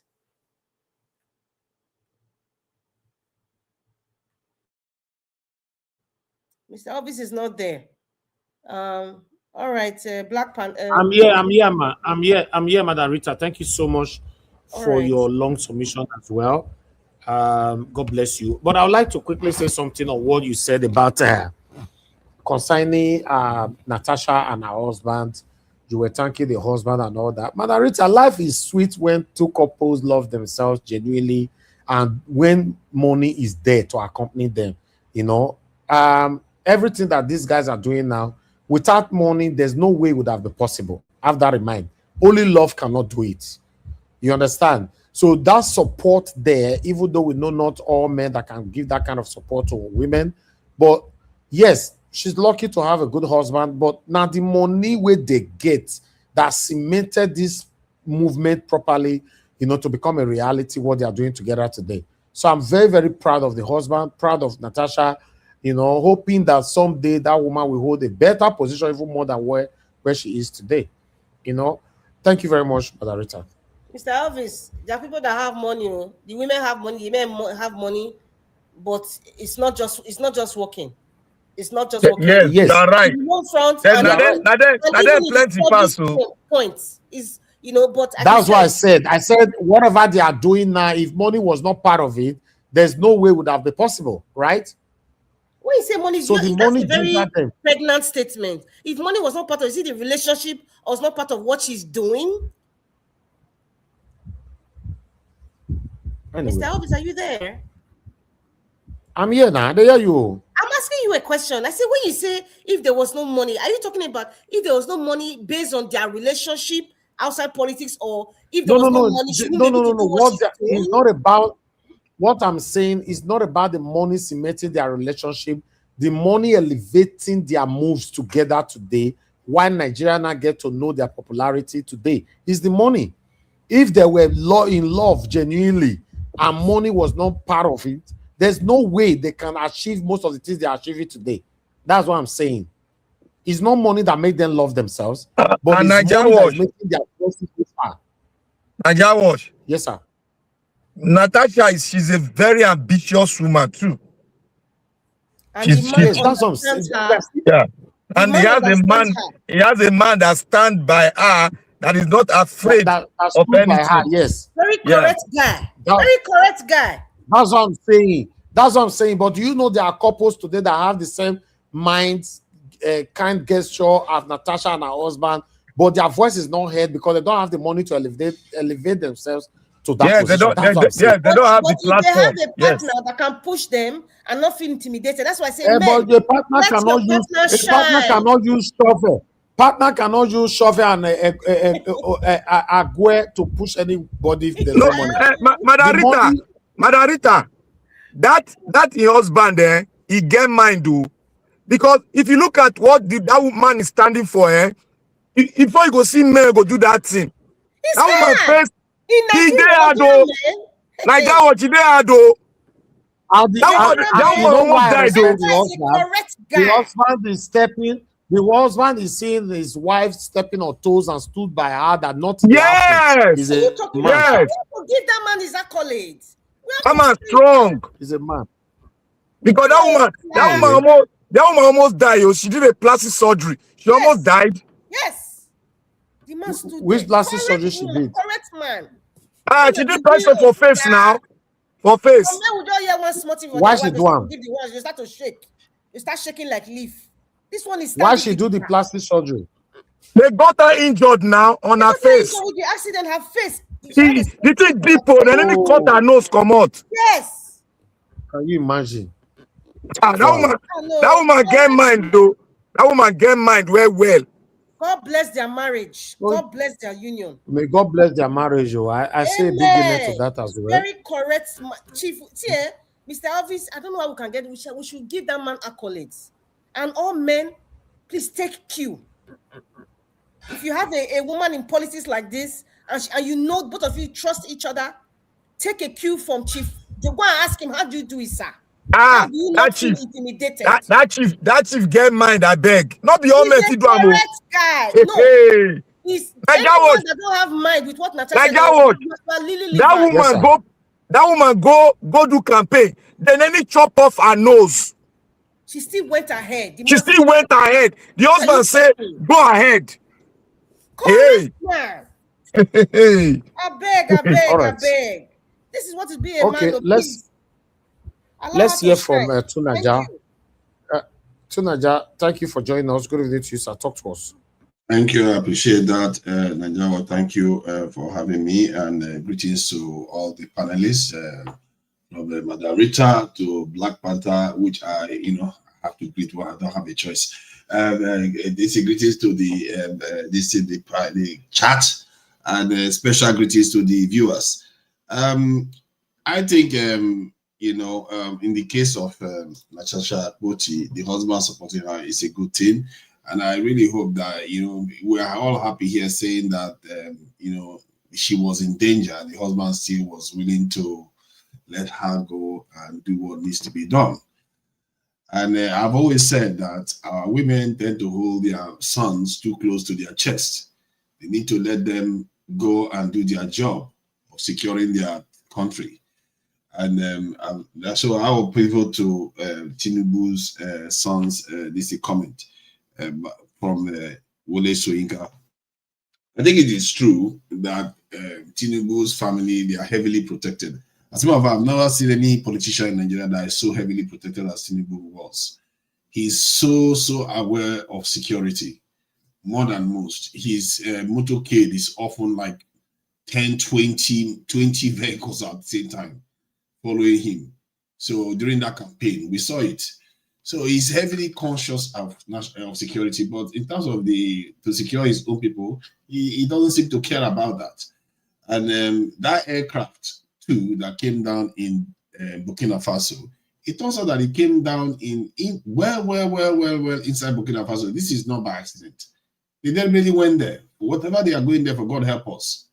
This president is going, but that's over the board, trying to do the work of the colonizers for them, for whatever they are doing, because there's no way a Nigerian aircraft can end up in that location in Burkina Faso by accident. There's no way. They deliberately went there, and they were trying to do something there, and the Burkina base intercepted them and stopped them, because those areas are areas where potential militants are often concentrated. So you see, this president, he came into office, he caused ECOWAS to split into half in terms of the landmass, and he's still there creating tensions within our West African neighborhood, instead of focusing on elevating the living standard and the security of the people. And one thing I will advise Nigerians is that if you are asked to demand anything of your government, if they tell you, I'll give you education, I'll give you healthcare, I'll give you what else is out there, good roads, or I'll give you national security, you better pick security first. Because once you have that, the rest, you can figure it out amongst yourselves. I tell you that right now. Because without that is one of the biggest problems we have as a nation. Because if we don't deal with that, we are losing a lot of money, a lot of people are jobless, and it's bleeding us dry, and we can't even make sense. We can't even think straight. We can't even decide on what is good for us anymore, because we are so weak. Every other nation can just come and tell us what to do, like the French now telling this president basically what to do, and Trump threatens us, and we are shaking. And now we are telling the Americans to come and work with us. God knows what we are going to promise them. Many Nigerians don't know what is involved in all this. Americans were kicked out of Niger Republic. They kicked them out of Niger Republic, and suddenly now they want to start working very, very closely with Nigerians. God knows what the Tinubu government is going to give them just to maintain his power, because they have a lot of things on him, and they could force him out of office if he doesn't do what they want, especially given that it's just 2 years before an election. So he's compromised in such a way that he will give them whatever he needs to give them just to remain in office. And this is why we as a people, we see our leaders going overseas for treatment and everything, and we don't see that as a threat. It's a threat to us. They're not governing for you. We shouldn't allow that. The moment you see your politicians, they are campaigning, they keep running to foreign countries, that's a bad sign. I would rather you elect an illiterate that never travels overseas. Because those ones that keep running overseas during campaign, they are going to sign your future away. Because they are not brave, especially the old ones. Especially the old ones. They are not brave. Those people, they still see foreigners as their masters. They go there and tell them, what do you want from me? Tell me, I will give you. And after I give you, as long as you give me power. That's all they care about. They don't care about the people. When I was saying it before Tinubu going to office, these people are caretakers. They are not there to govern for you. Every time they travel overseas, we see it as a joke. It's a sign that they are not there for you, because how can your own leader that represents 200 and something million people, takes his chest to go and open on a foreign doctor's table, and you think that is not compromising you? Do you know that is very, very unusual for any normal functioning nation? Your leaders are not supposed to do that. And they have the money to show you that this thing is so diabolical. What they are doing doesn't make sense. Tinubu borrowed more than $20 billion in 1 year alone. $1 billion, do you know the kind of hospital that is going to build? They spend, if I'm going by proportion, because by June, they've already spent $4.2 billion defending the currency. The so-called currency that they floated, though, they've already spent $4.2 billion defending it. By now, we're talking about somewhere around $8 billion. Do you know how many hospitals that could build? Why are you defending the currency? Why do we need to be buying things from Igbo all the time? The only reason why you need that currency, you need the dollar, is because you're buying stuff from overseas. Why do you always have to be buying useless things from overseas? He even spend money buying food from overseas and destroying our local farmers. Like I said, if you... They give us whiskey now. Whiskey. That is the thing that they do. And the only bright spot we see in Nigeria is Dangote Refinery. And even by what he has done, he has kind of reduced the benefit we would have gotten from Dangote Refinery. Can you imagine if President Tinubu didn't increase didn't flow the currency, instead control the demand of the currency, then increase security so that we can start drilling more crude oil, and then supply it to Dangote Refinery. Dangote brings it back to Nigerians, and our demand for the dollar will crash. Nigerian currency will get stronger on its own. You don't even need to float it there. You don't need to defend it anymore. But instead, he went and floated it, dragged his leg in giving Dangote Refinery crude oil. Even today, Dangote is importing crude oil from overseas. The entire thing is organized to make sure we don't develop properly. They just, everything they do, this is why I say, if you don't have your national security intact, other nations will control your leaders. They'll control their thought process. The system is compromised until you start knowing that, okay, if you can protect your territory, you may actually be able to start protecting your politicians. From protecting your House of Assembly members, they too will affect the presidency. That's how the system starts becoming self-healing. This is why the best minds will tell you that a nation has to have a strong national security. It doesn't matter how big or small you are. You have to have it to the point whereby nobody's going to mess with you. This is why Lee Kuan Yew created the poison shrimp policy. He knows this country is very small. They are about 5 billion. But he said, if you want to mess with us, we are going to so mess with you, it's going to look like you ate poison. And today, that is one of the richest countries in the world. A country of 5 million does more export than the entire African continent. That is crazy. What are they made of? These are human beings just like us. And for the record, they don't have any natural resources. They don't have any national resources. And yet, more than 10% of their population is involved in their national security. You see, people that take care of their national security, they tend to understand where their bread is buttered more. They tend to think more clearly because nobody's busy telling their leaders what to do, threatening their leaders all the time. Our leaders are compromised. They are threatened. They are always afraid. Look at what Trump just said now. Look at how they are running like as if they have lost their mind. When they know the problem, because all these same people that they are running around for are threatening them all the time not to do the right thing. They know what to do. They know that if they recruit more into their security forces, the Boko Haram is not going to be able to bomb people anymore. Kidnappers are not going to find space to be kidnapping people and demanding money. All these economies will be destroyed. And do you know what that would do for Nigeria? People don't understand how rich Nigeria could be.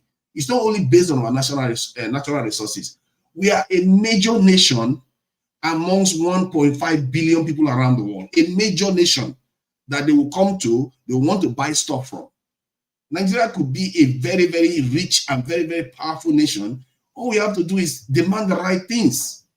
Demand the right things from your leaders. And if they refuse to provide it, then the next person that will give you that will say that they will do those things, will win the election.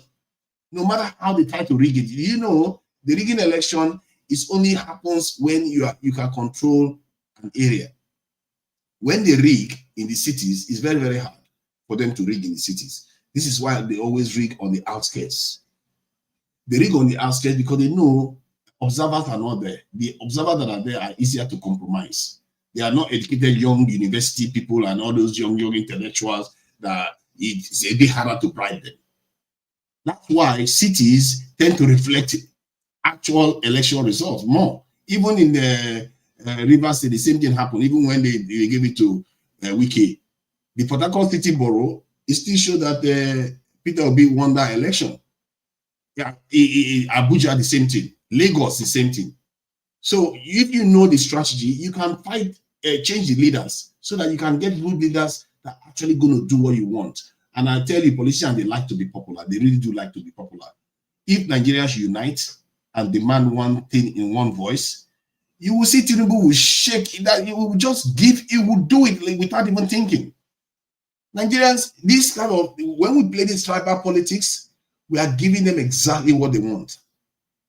Because when you are divided, then you can't come together and pressure them.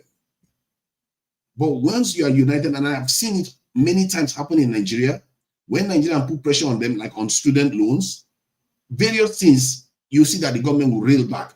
Even the tax, they even pull back on tax at first when the Nigerians had about. I think that was was it on calls or something, or money transfer? They said they were going to tax, and Nigerians were like, "What are you talking about?" They rolled it back. I think they canceled that tax immediately. This is what I'm talking about. The Nigerian politicians, they are afraid of Nigerians when Nigerians are united. Even when they are a little bit, even half united or 3/4 united, not fully united, they are afraid of Nigerians. You have seen that happen repeatedly. So we should really stop this tribal thing that we do on all the panels. We should discourage it. Any of our people that we see talking in a nasty way about tribes, we should condemn them seriously. Condemn them as if these people are taking money, food from your mouth. Because that's what they are actually doing. They are ensuring that your nation never comes together, people never come together and make a change that is going to be good for you. Tribalists are negative for their own tribes too. They are not only poisonous for other tribes and the nation, they are also negative for their own people too. Because they don't understand that it's not mutually exclusive. Your tribe, if your tribe does well, it doesn't mean that the nation should not do well. If the nation does well, generally the tribes do well. All nations that are doing well, the tribes are doing just fine. And if you care about your tribe, remember, you have to also put the nation first. By not doing that, you are actually damaging your tribe. This is the truth. Our people really need to seriously internalize this. If you undermine your nation, you are undermining your tribe. You can't run away from that truth. We've been trying it for 60 years, 65 years now, actually. And we've seen the result. Where did he get us? Where did he get us? Anybody that you see talking like this, you shut them up. Their spirit has led us here. That spirit of division, that's what got us here. And that's what got people like President Tinubu elected. That's why they use it to divide against Peter Obi. They say, oh, he's playing Igbo tribe, Christian tribe, and all this nonsense that doesn't matter. You elect criminals and people that don't put you first into office repeatedly. No shame. They walk around in their country and see their country dirty, everywhere dirty. All the amenities are below par, below the countries that they travel to, the cars that they are driving, where those cars are made, the countries look like somebody is actually taking care of it. But these leaders, they are fine with watching their country look like a tip. even cities, you will see rubbish piled up. It's fine. Because they can't even manage to organize people that even don't even have jobs. There are no people without job that you can give a job to actually clean the streets, but they can't even do that. How can this people lead you anywhere that is going to lead you to progress? They are not serious people. Until you, as a citizen, start realizing that how they divide you and get themselves into office and not doing the right thing, we have to start realizing that we have to start changing ourselves, because many of us were elected into office. I saw it this last time. Even an Okada man got into office. All of them are the same now. They go and do the same thing. So we have to start changing our psyche to realize that if we keep doing this stuff, because you are making that money, you are actually poorer for it. Because many of our rich people can't compare themselves to the rich people overseas. They can't compete. Look, can you imagine a country like Singapore owing $1.4 trillion? When Nigeria, if Nigeria owes $100 billion, we are shaking. We are shaking, and we have 200, almost 130 million people at least. When they are 5 million and they can owe $1.4 trillion. You can imagine rich people in that country, how rich they are. The kind of access they have, the wealth they have access to. And yet, our people, we keep playing this, what do they call it, relegated league football, that we never want to go into the Premier League. We keep playing this low-level game where we just keep, going down and lower and lower. Do you know how low we traveled in the last 3 years alone? Jesus Christ. How can you come and read a national budget 1 year, the next year you come and read the national budget, it's almost half. And the politicians don't see anything wrong with it. That they are governing themselves into their own poverty. What kind of mumu thinking is that? These type of policies that we are playing, we are all wrestling for it. When we don't condemn people that are dividing us religiously, tribally, we don't condemn them. Today, because Dabere is still in office, that tells you the kind of presidency that you have. Because they will maintain somebody like that, because that's what they use to govern. They know if they go to this next election, if they don't polarize it and make Yoruba people very, very conscious of their tribe, he may not win. He may not have a chance at all. That's why they want to play that tribalistic, this is the politics, and attack fellow Nigerians and claim that the fellow Nigerians are insulting their elders, they are not respecting this. All this nonsense, braggadocious behavior, it's so disgusting. Really, I find it very disgusting. Why do we show up? Why do we peacock all the time when you all around you is full of mess and rubbish? When people that live on pristine environments that are precision designed and built, are humbler, is that not a little bit retarded? People will be looking at it and thinking, is there something wrong with these people? Why are they so proud? Why are they so loud about, oh, do you know me? This. And the other day, Tinubu'S wife was telling off Adeleke. This is the kind of stuff we do. We really, our elite class, they really need to search their soul. If they still have one, they really need to search their soul on what they are doing to their own people. If you cannot rule, if you cannot become a proper elite that actually knows how to run a system like every other nation out there, maybe you should step out of the way. Because if you don't voluntarily step out of the way, or at least elevate people that have that quality, if you cannot do it yourself, elevate the ones that have the quality to do the right thing. Elevate them so that they join you. When they join you, not for them to be like you, for them to transform the elite class too. That is what you need. You need treatment. And if you don't do it willingly, it will come to you, on whether you will it or not, it will come to you. Whether from the hands of your own citizens, or it's going to come to you from the hands of the people that will come and claim you. Like they claimed us before. There's always a day of judgment. Everything we are doing now, there will be a day of judgment. of all these actions we are taking, all this bribery, tribalism, braggadocio, do you know me culture, bloody civilian culture, where the military start beating their fellow citizens, not caring about their own people. All this stuff has consequences. It's not by accident. In the Bible, you keep seeing, you know how the prophets go on every time they start warning the people of Israel, telling them that because they departed from the ways of the Lord, they are going to be punished. There's a reason why those prophets are warning, because there will be judgment. And what they are doing then is not dissimilar to what is also relevant today, because they live in a society that they see is decaying in their culture and in their way of doing things, and they are pronouncing judgment on their people if they don't take care of it. And that's what we are doing too. The Trump statement is a warning. It's a sign of what can happen. Overnight, when judgment comes, you will not see it coming. I've been warning about this over and over again, that we have to be more proactive, not reactive. Why are we reacting to Trump? We should have been prepared.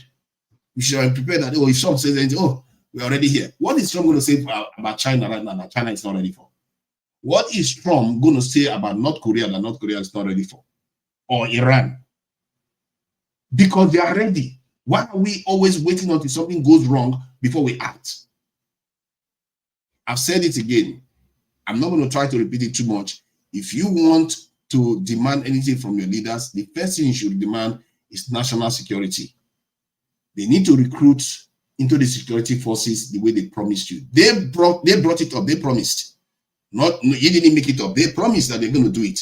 And it's the right thing to do. But whenever they get into office, they don't do it.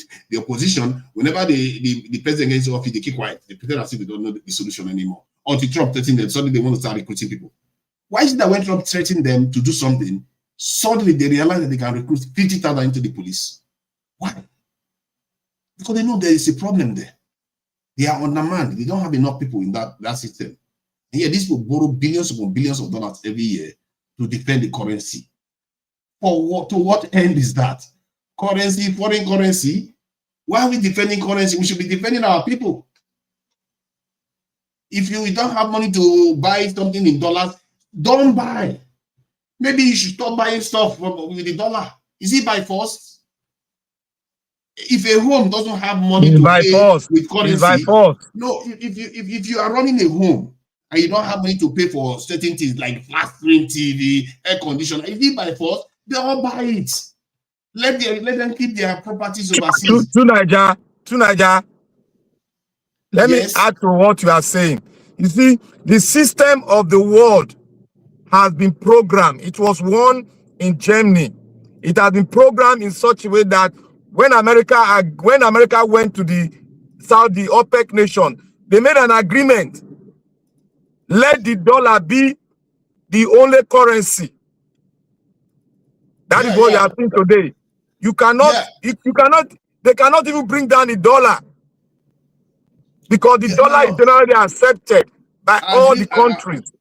My point there is, I'm not saying we should fight the dollar. I'm just saying, if you don't have money to buy things in dollars, why are you buying things in? Why are you defending it? It's because we are not producing now. We are not producing. We are not producing and you don't have money. Then don't defend it. See, live poor.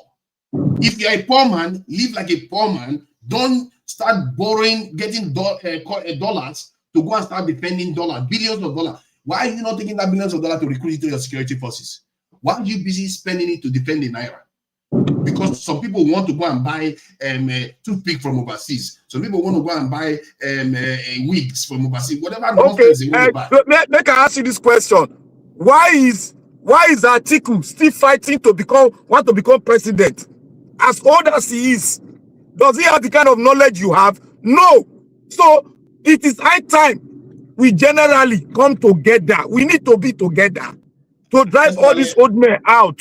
I've already said that we should not elect anybody over 60 anymore. I think I'm tired of old people, because I think these old people, and in short, foreigners, they've realized that these old people, their views don't change.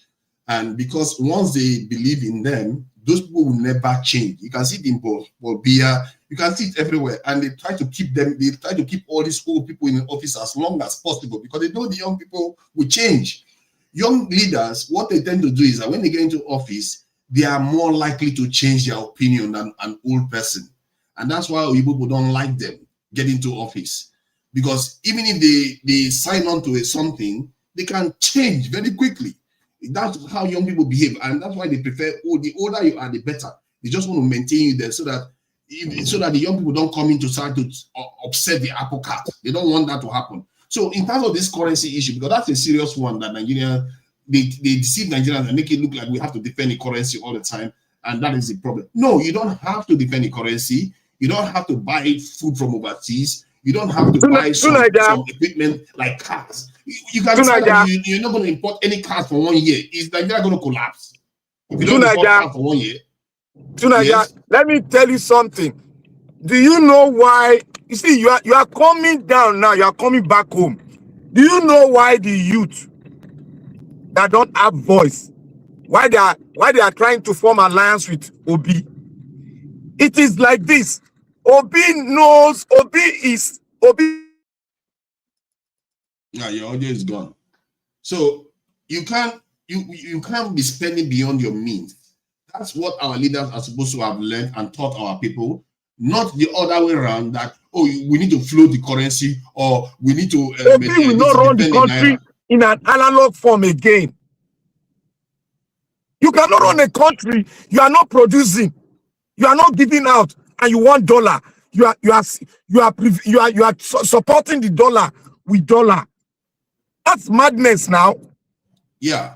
I think they are saying that I'm diverting from the topic. If I was to go to the topic, I did say it yesterday that Peter Obi, I'm not happy with him because of his posture on the national security area. I like him as a person. He's definitely the best leader that we have right now in terms of potential leaders for the country. He's definitely the best that we have, apart from except something new shows up that is better.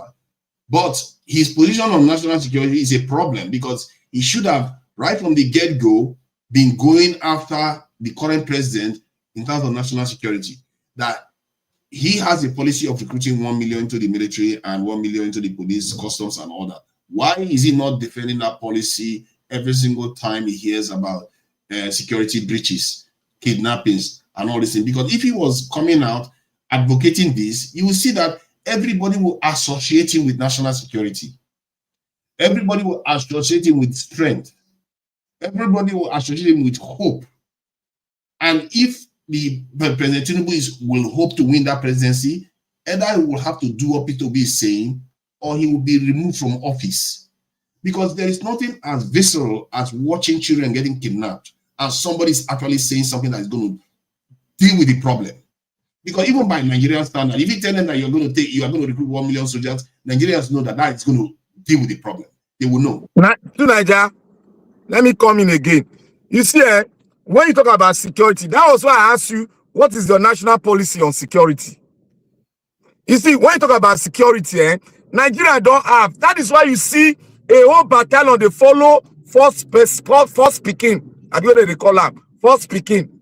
Battalion, they follow first lady. It is because we don't have security policy. They are just mimicking us. Yeah, okay, now your Matawali went to Saudi Arabia to sign a security pact with houseboys that don't know anything about security. What does that tell you? We don't have a policy. See, Black Panther, they have a policy. They are not just doing it. They don't have. They want to weaken the military. They have to weaken it for them to spring policy, up. That's the only policy President Tinubu had that he has not done. He doesn't know anything about military. He's done everything Tinubu don't know anything about military. He knows. He promised it at Chatham House. He promised it at Chatham House. See, military is all about recruiting. It's not all about recruiting. Of course, it's not all about it, but what they are saying, they are trying to frighten us by saying it's recruiting. No, I'm trying to tell you that if you want to solve the problem, you have to have Nigerians cover the entire space of Nigeria. You have to take over space from the terrorists. Look, we all Nigerians, we don't have belief. We don't have belief, and that's why I support Dangote, the last speech he made in the economic summit in Imo State. He said, before the West come to invest, let we nationalize our industry. If we don't do that, they will come and override us. He said it now. That was a smart Why move. do you think we've not done that? If people that don't have a strong self-defense, they are subject to other people's interests. Do you know other companies from overseas can come to your country because your politicians are so weak, your country is so weak, they can influence them and tell them, okay, now do this policy so that I can come and give you this my service. But that service they are providing to you is value-added service. In other words, you are giving them money while they are making money from you. According to Dangote, the way he puts it is that we export wealth and import poverty. That is, and your country is more susceptible to that because you are a weak country. Countries that are strong and not so, you can't go to Singapore and tell them that nonsense. If you and they are just 5 million. If you or you go to Israel and tell them that Israel, the kind of head, in short, if you walk into an Israeli office and give them a policy that's going to weaken them, they will headbutt you out of their office. To Nigeria, look at what happened in Saudi Arabia.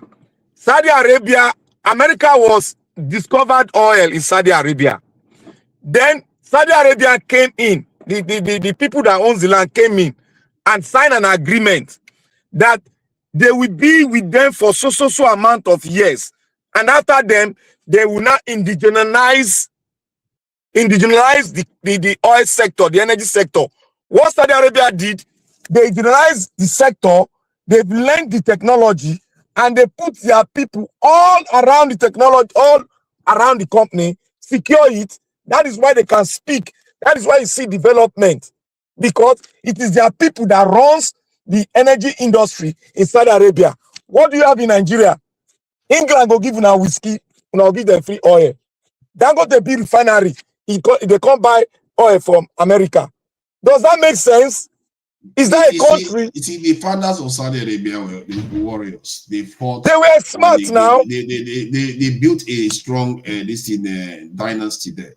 So even if you look at the Gulf nation, that's how they all emerged. If you don't take yourself seriously, if you are not strong, strength is very, very important in life. It's like having an immune system. If you don't have a good immune system and you go out in public, what do you think is going to happen? You're going to get infected. And then you become ill. And then some people will start saying, oh, because you are corrupt, you are this, you are that. No, because you are weak. Your system, you are bleeding all the time, and you are bleeding well. Instead of your system to heal, it's one thing to be infected and be ill. But another thing is for you to, that same person that is ill, be bleeding out blood. If you are bleeding out, you can't heal. And Nigeria is bleeding wealth all the time. Continuously, they are stealing our natural resources in the places where they are displacing people and start doing mining in all those places. Billions of dollars Nigeria is losing. And while we are losing those billions of dollars in natural resources that they are stealing from the ground, our farmers are not able to farm. So we are double losing. Then investors are not able to come to Nigeria because they feel scared, triple losing. It's like you can't even, the scale of loss that we've lost in Nigeria in the last 10 years alone, by estimate, it's about $1.5 trillion in GDP. That is a lot of wealth. We are bleeding because of simple national security stuff that other nations take for granted. That's why I tell you, if your leaders, if you have to demand one thing from the leaders, recruit into the security forces. Don't buy any nonsense, anything else that they tell you. Tunaja, let me explain some things to you now. You see, it is good. Look, we see the reason why I said why I'm still sticking my ground and what is happening in Nigeria has really followed the path which I'm not expecting anything different. You see, in a country where you are, you don't indigenize some certain sector to be handled by your own people. Then you have opened your country. You have placed insecurity in your country. You have established it already. Now, if you look at Dubai have a policy that any gold, you can bring any amount of gold into the country and you are free to bring it in. And when you bring it in, the people, the indigenous, will buy it and give you the money. That is their policy. You don't come to own a gold factory. They will buy it from you and now rebrand it and put Dubai there. Our own country, we know they like do anything. Now, what they are doing in the north now, it's as a result of what they did in Niger Delta, where they didn't indigenous the oil sector. They messed it up, and now the solid mineral in the north now, they are messing it up the way they mess the south up. Now, look at what is happening in southeast. Southeast now, Boa, that guy, the brother, the cousin to Dangote, is building another oil refinery, the second largest in the Western Sahara, the second largest, following his brother Dangote own. He's building it where? It's not in the north, oh, he's building it in the east. You can see now the wealth, the economic demography now is shifting. They are trying to shift it, and people are not seeing it. People are not seeing it. Because look at the east now. They have the largest reserve of gas in the entire Africa. And nobody is, all of the billionaires, all of them, instead of them to go and put oil servicing companies around that sector, they are busy saying oil, money, and water. See, you got to indigenous everything you have so that your security will be firm. If you don't indigenous it, you are opening your land for an intruder to come in. What makes like people like England to come in, people like France to come in? It's because you people don't handle any sector. You don't handle it. Look at your aviation.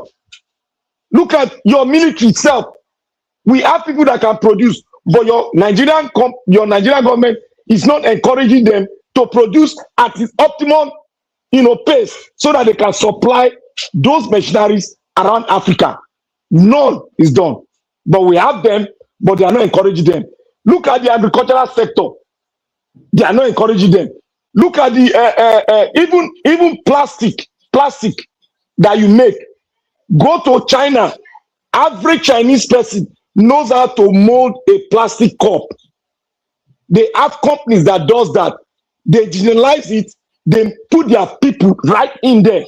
Any company that is coming to China, their people own 65% of the company, shares in the company. What do we have in Nigeria? This MTN, how much is our share in MTN in Nigeria? How much? 40% or thereabouts. We see Nigeria is not a country. The way they are doing Nigeria is they are creating insecurity. Even our economy itself, it's insecurity. You are not manufacturing, you are supporting dollar with dollar. How does that make sense? You are not producing. You are using dollar to support dollar. Which economy are you helping? Which economy are you aiding? Is it not the American economy? Yes. Okay, now, because you did not digitalize your oil sector, now Great Britain, the masters, are giving you whiskey, they give them free oil. Why would they come and talk? Tell me why would they come and talk in your affair? Have you seen them making any bill in the House of Commons or the House of Lords? None. Have you seen them talk in this issue of insecurity in Nigeria? Are they not supposed to be the one to say, oh, we want to assist? Did they say anything? No, because the insecurity is making their nation grow up.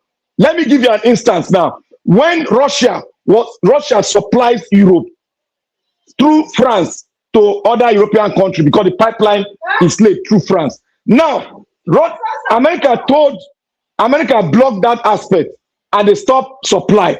Now, have you ever heard that the Great Britain cried that they don't have energy? Have you ever heard that they cry they don't have energy? No, because they are giving us whiskey, we are giving them crude oil, we are giving them gas. If that gas pass through go France, that is the end of Nigeria. If that pipeline pass to France, that is the end. you will now become, you'll be subject to the Western world till this world end. Except we have a very strong military junta that will break that pipeline. Because that pipeline is going to cause very big issue in Nigeria economy. It's not going to be positive, it's going to be negative. Because we did not individualize it, we are commercializing it for external investors to come in. Now they take over your processing, they take over your manufacturing, they take over your industries. They will dictate how many guys they will send to this place, how many guys they will send to that place. That is what is going on. Our people, our billionaires are not, they are not civilized. All they know is just to count that money in paper and put it in their pocket. They don't know how to really, maximize and establish the kind of power they need to establish. They are fighting against their own people instead of making their own people as a shield of defense against the West. Now they are impoverished them. That does not make sense. Now that's not a country that wants to grow. When you are impoverishing your people, your politics is not well branded. It's not on a very strong trajectory. Why? Because you don't have a constitution that will empower the judiciary, that will empower state policing, that will make the military the pride of the country. The pride of the country. If you go to any country like France, their military is their pride. Come to America, the military is the pride. Go to Morocco, the military is the pride of the country. But we don't have it here. Our military are not well paid. They don't have insurance. They don't have the facility. When I watch one of the military guy talking on TV, the guy is still in service. He said they gave them 60 rounds, 80 rounds of ammunition, and they gave them two magazines. 60 rounds. That is 160. You are facing an insurgent that have multiple rounds of ammunition. So how do you fight? How can you be proud of it? Nobody's trying to invest in the military. Nobody's coming out to beat his chest that I want to join because this is my country. I'm the citizen of the country. Nobody. You have to make it our own through the constitution. If you don't have it, we are divided because we are a broken nation. We are not a nation yet. We are just trying to couple an engine that is already dead. You can't couple an engine that is already dead. You have to take the engine out and rebuild a new engine and have a brand new engine so that it can be able to power and go more than 10,000 miles. That is what we are saying.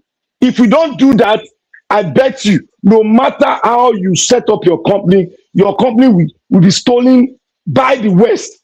It will be killed by the West. By the time they come in with their money, they will buy over your company. They will subject your company to penury. Nobody can invest here now. They are coming in with their dollar. They buy over the oil well. You can imagine they are giving oil well to Nigerians, not for Nigerians to indigenalize it, but for Nigeria to sell part of the block to Western people. That is what they are doing. That is how they become millionaire. They give me an oil block. I sell 80% out. I get 40%. The Western people get 40%. Before you know it, they'll be stealing it. That's what they are doing. It's all out for people to steal because we have opened ourselves to insecurity. When you don't secure an economy, you cannot have security in your country. Your wealth will be stolen when you don't have security. We have economic security, then you have the main security, but your economic security will be assured when you have a good constitution that will digitalize everything in your country. And that is what Saudi Arabia and all the Western world, all the Arabian countries are doing. They don't want too much infiltration into their own economy. Rather, they sit down and sign a deal with you. That is what, nobody's signing a deal with African countries. They call me because we are not secured. They call me, they tell you that because I'm bringing my machine, I'm going to have 65%, while you have 35%. That is the deal they are doing with us. Because we are not secured. We are not economically secure. We don't digitalize our company. We don't give a time frame that, look, if you come in here you are going to put our men, you are going to train them within the space of 10 years, and after 10 years, you pack out and give us. That is transfer of technology. They don't want to give it to us because they don't just want to give us because they don't respect us. And we have not positioned ourselves to be respected because we are still doing things. Give me cash, take them. Give me cash, take them. That's what we are doing. Look at what is happening in the north. I am crying for the north because their wealth, they are about to translate what they did in the south, in the north now. Everybody's buying, getting license to go in there and dig the ground and sell. Oh, they are not making it their own. They are selling it. They are not taking that raw gold. Let's just simplify it for them. Let's simplify it so that our people understand what they need to do on their own end. See, first, don't buy anybody that talks tribalism to you. Don't buy anybody that talks religious extremism to you. Especially when it comes to religious extremism in the north, it's very, very important you don't pay attention to those people because those people, they don't mean you well. Even if they think they do, they are ensuring that you remain poor. And in terms of tribalism, anybody that talks about tribalism, look at them with a side eye, especially if they are old people. They are the ones that got us into this mess. If it's a young person, just sideline them. Because those people, if you allow that their spirit to win, we are all going to be poorer for it, including them, because they can't see straight. It's your job as a wise Nigerian, as a progressive Nigerian that wants to see your people do better. If you don't want your women to be dying in hospital because they don't have good medicine, doctors, and good facilities, if you don't want people to be dying on the roads because somebody has stolen the money and our companies are not capable of building good roads, or we don't have money to do them, all the tragedies and national security, people send their children to school, they kidnap them and take them away and marry them off. If you don't want to be seeing all those things, you have to rein this your tribal spirit in and put your national spirit forward. For once, we as a people need to do that so that our tribes can actually be safe.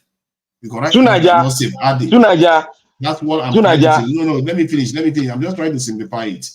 So you have to reject tribalism, you have to reject religious division, and when it comes to making demands from the leaders, demand national security above anything that they will give you. Because once you have that, you'll be shocked how many of your fellow Nigerians will rush into the country with a lot of money, with a lot of job creation opportunities that are going to bring back to Nigeria, and you're going to see Nigeria start flourishing. That is how simple our situation is. And if you want to transform Nigeria even further than that, because Dangote has already started the direction of travel, then you have to have one generation that is technologically oriented, that is going to train almost every child that is coming to school in technology. Every single child. One solid generation of training people, like that, we're talking about 20 years of everybody being involved in technology, so I can use that to catch up with the rest. Naija, let me come in here. It shouldn't matter. Let me come in here. You see, Naija, you see, you know why people say talking is cheap? Because they believe that talking is cheap. That's why they say it. It doesn't mean it's cheap. Depends on what you are able to say. Because not everybody says things that are actually pertinent or reflecting of realities on the ground.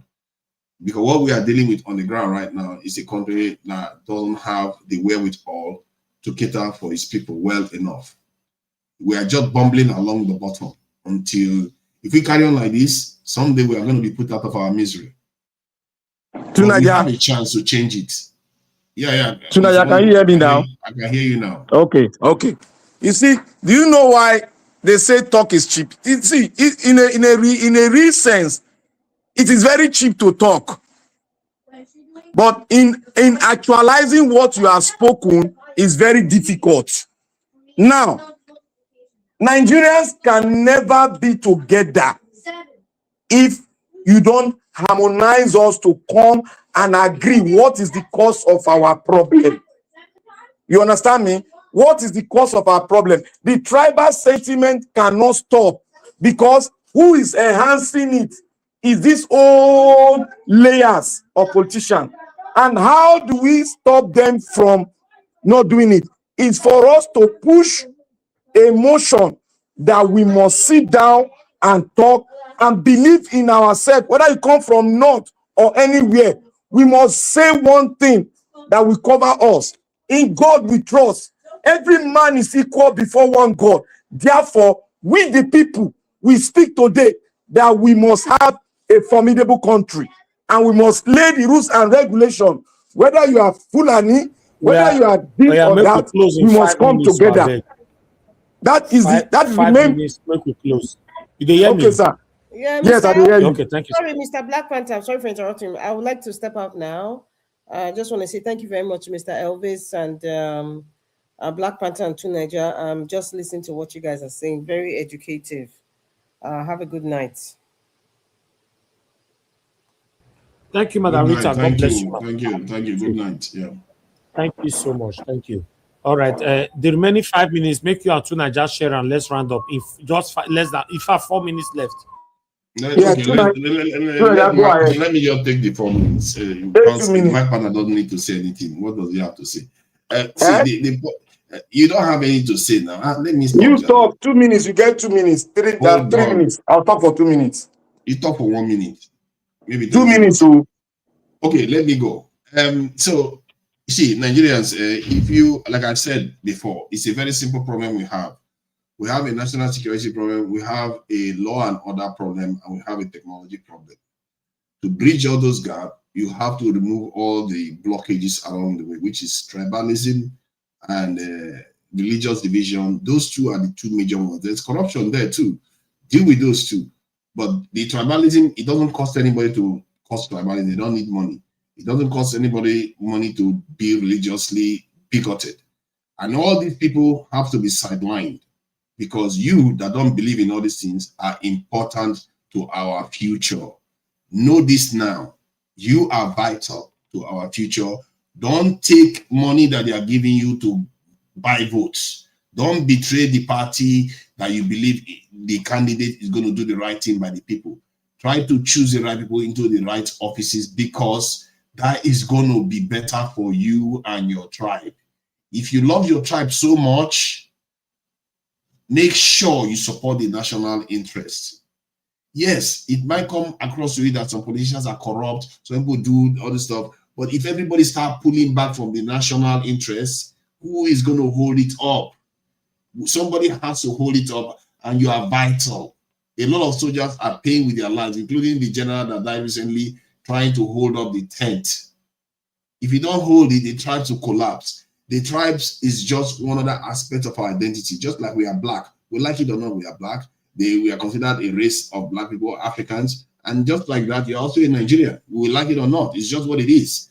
And you have to defend it so that your tribe will also do well, because those things are operating at a level that actually is more consequential to you. Let me, Nigeria watch. Never reach you. Not cheat us. Let me talk. It's not 4 minutes now. I'm not looking for 4 minutes. Okay, let me talk. You see, all right, go ahead. Nigerians, we cannot use an old engine that was not manufactured by us to run a race that we have 100 people, 100 participants are running. What we need to do to make sure that we start a race in a way that we all will be confident that yes, we are going to finish strong, is for us to come together and set up a new rules. Paul Kigali did it. If you speak about you are from so tribe, you have committed an offense and you'll be thrown into jail. We need to set out a new rules that will inculcate every youth of Nigeria, every tribe, every sub-nations of Nigeria will come together and say this, that we are one nation before God, and we are bound together because God has made us so. Therefore, we build Nigeria to be the best and the great black nation of the world. And how do we stop insecurity? How do we stop corruption? It's for us to set up a new rules that we all are part of the rule, and we are signed to it, attest to it, and hold it high and say, we the people We spoke this law and we agree with it. Anybody that contradicts it goes to jail. Thank you, Nigerians, for your great service to your motherland. May God bless you. All right. I want to appreciate all of you, Black Panther, Two Niger, Amanda Rita. Thank you so much for your submission. And Black Panther, Two Niger, thanks for that continuous back-to-back wonderful submission. I believe a lot of us were learning from it, listening. God bless you. I appreciate you all. Some of you that called in today, I couldn't pick because my team were playing football, not this. But tomorrow is another day. Now God will bless you now. Thank you so much for Madam Peggy Modi for the super chat double. I'm very, very grateful, man. May your pocket never ever run dry. I'm always grateful. Thank you, Madam Origin, for your support as well. I'm very, very grateful. Thank you so much, Mr. Pansat. Thank you, Blessed Lady. Thank you, McKinley. I appreciate every one of you right there. Thank you, every one of you there. And there come to my mother, my lovely mother of all Mommy Diaspora. Thank you very much, Mommy. I appreciate you always, and I love you so much. Thank you, my lovely brother, Abu Azi. God bless you. Love Maduka. Thank you very much. I appreciate you. Thank you, everyone on the comment section, and those of you listening to us, Bex Max, many others. Now God will bless you, my people. We'll come to the end of this broadcast. Endeavor to join us every day, 7 p.m. Nigerian time. Let's continue to talk about the things that affect you and I. Whenever we can, we'll put out a pre-recorded video for you. We are putting things together to make sure that we have someone that will not be giving it to you back to back during the day. As for me, I wish you know what I'm doing during the day. You will pity for me. So we don't have the time. But whenever I have the time, I'll do my part for you. And God will bless you, my people. Help us to press on the like before you go. Help us to share. Continue to join us to speak truth to power. That's what we're doing here. We're not fighting anybody. We're just calling out our government to do the right thing. And people, have a good night and bye for now.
Yawo geruola nne meni be ye ruola mmegba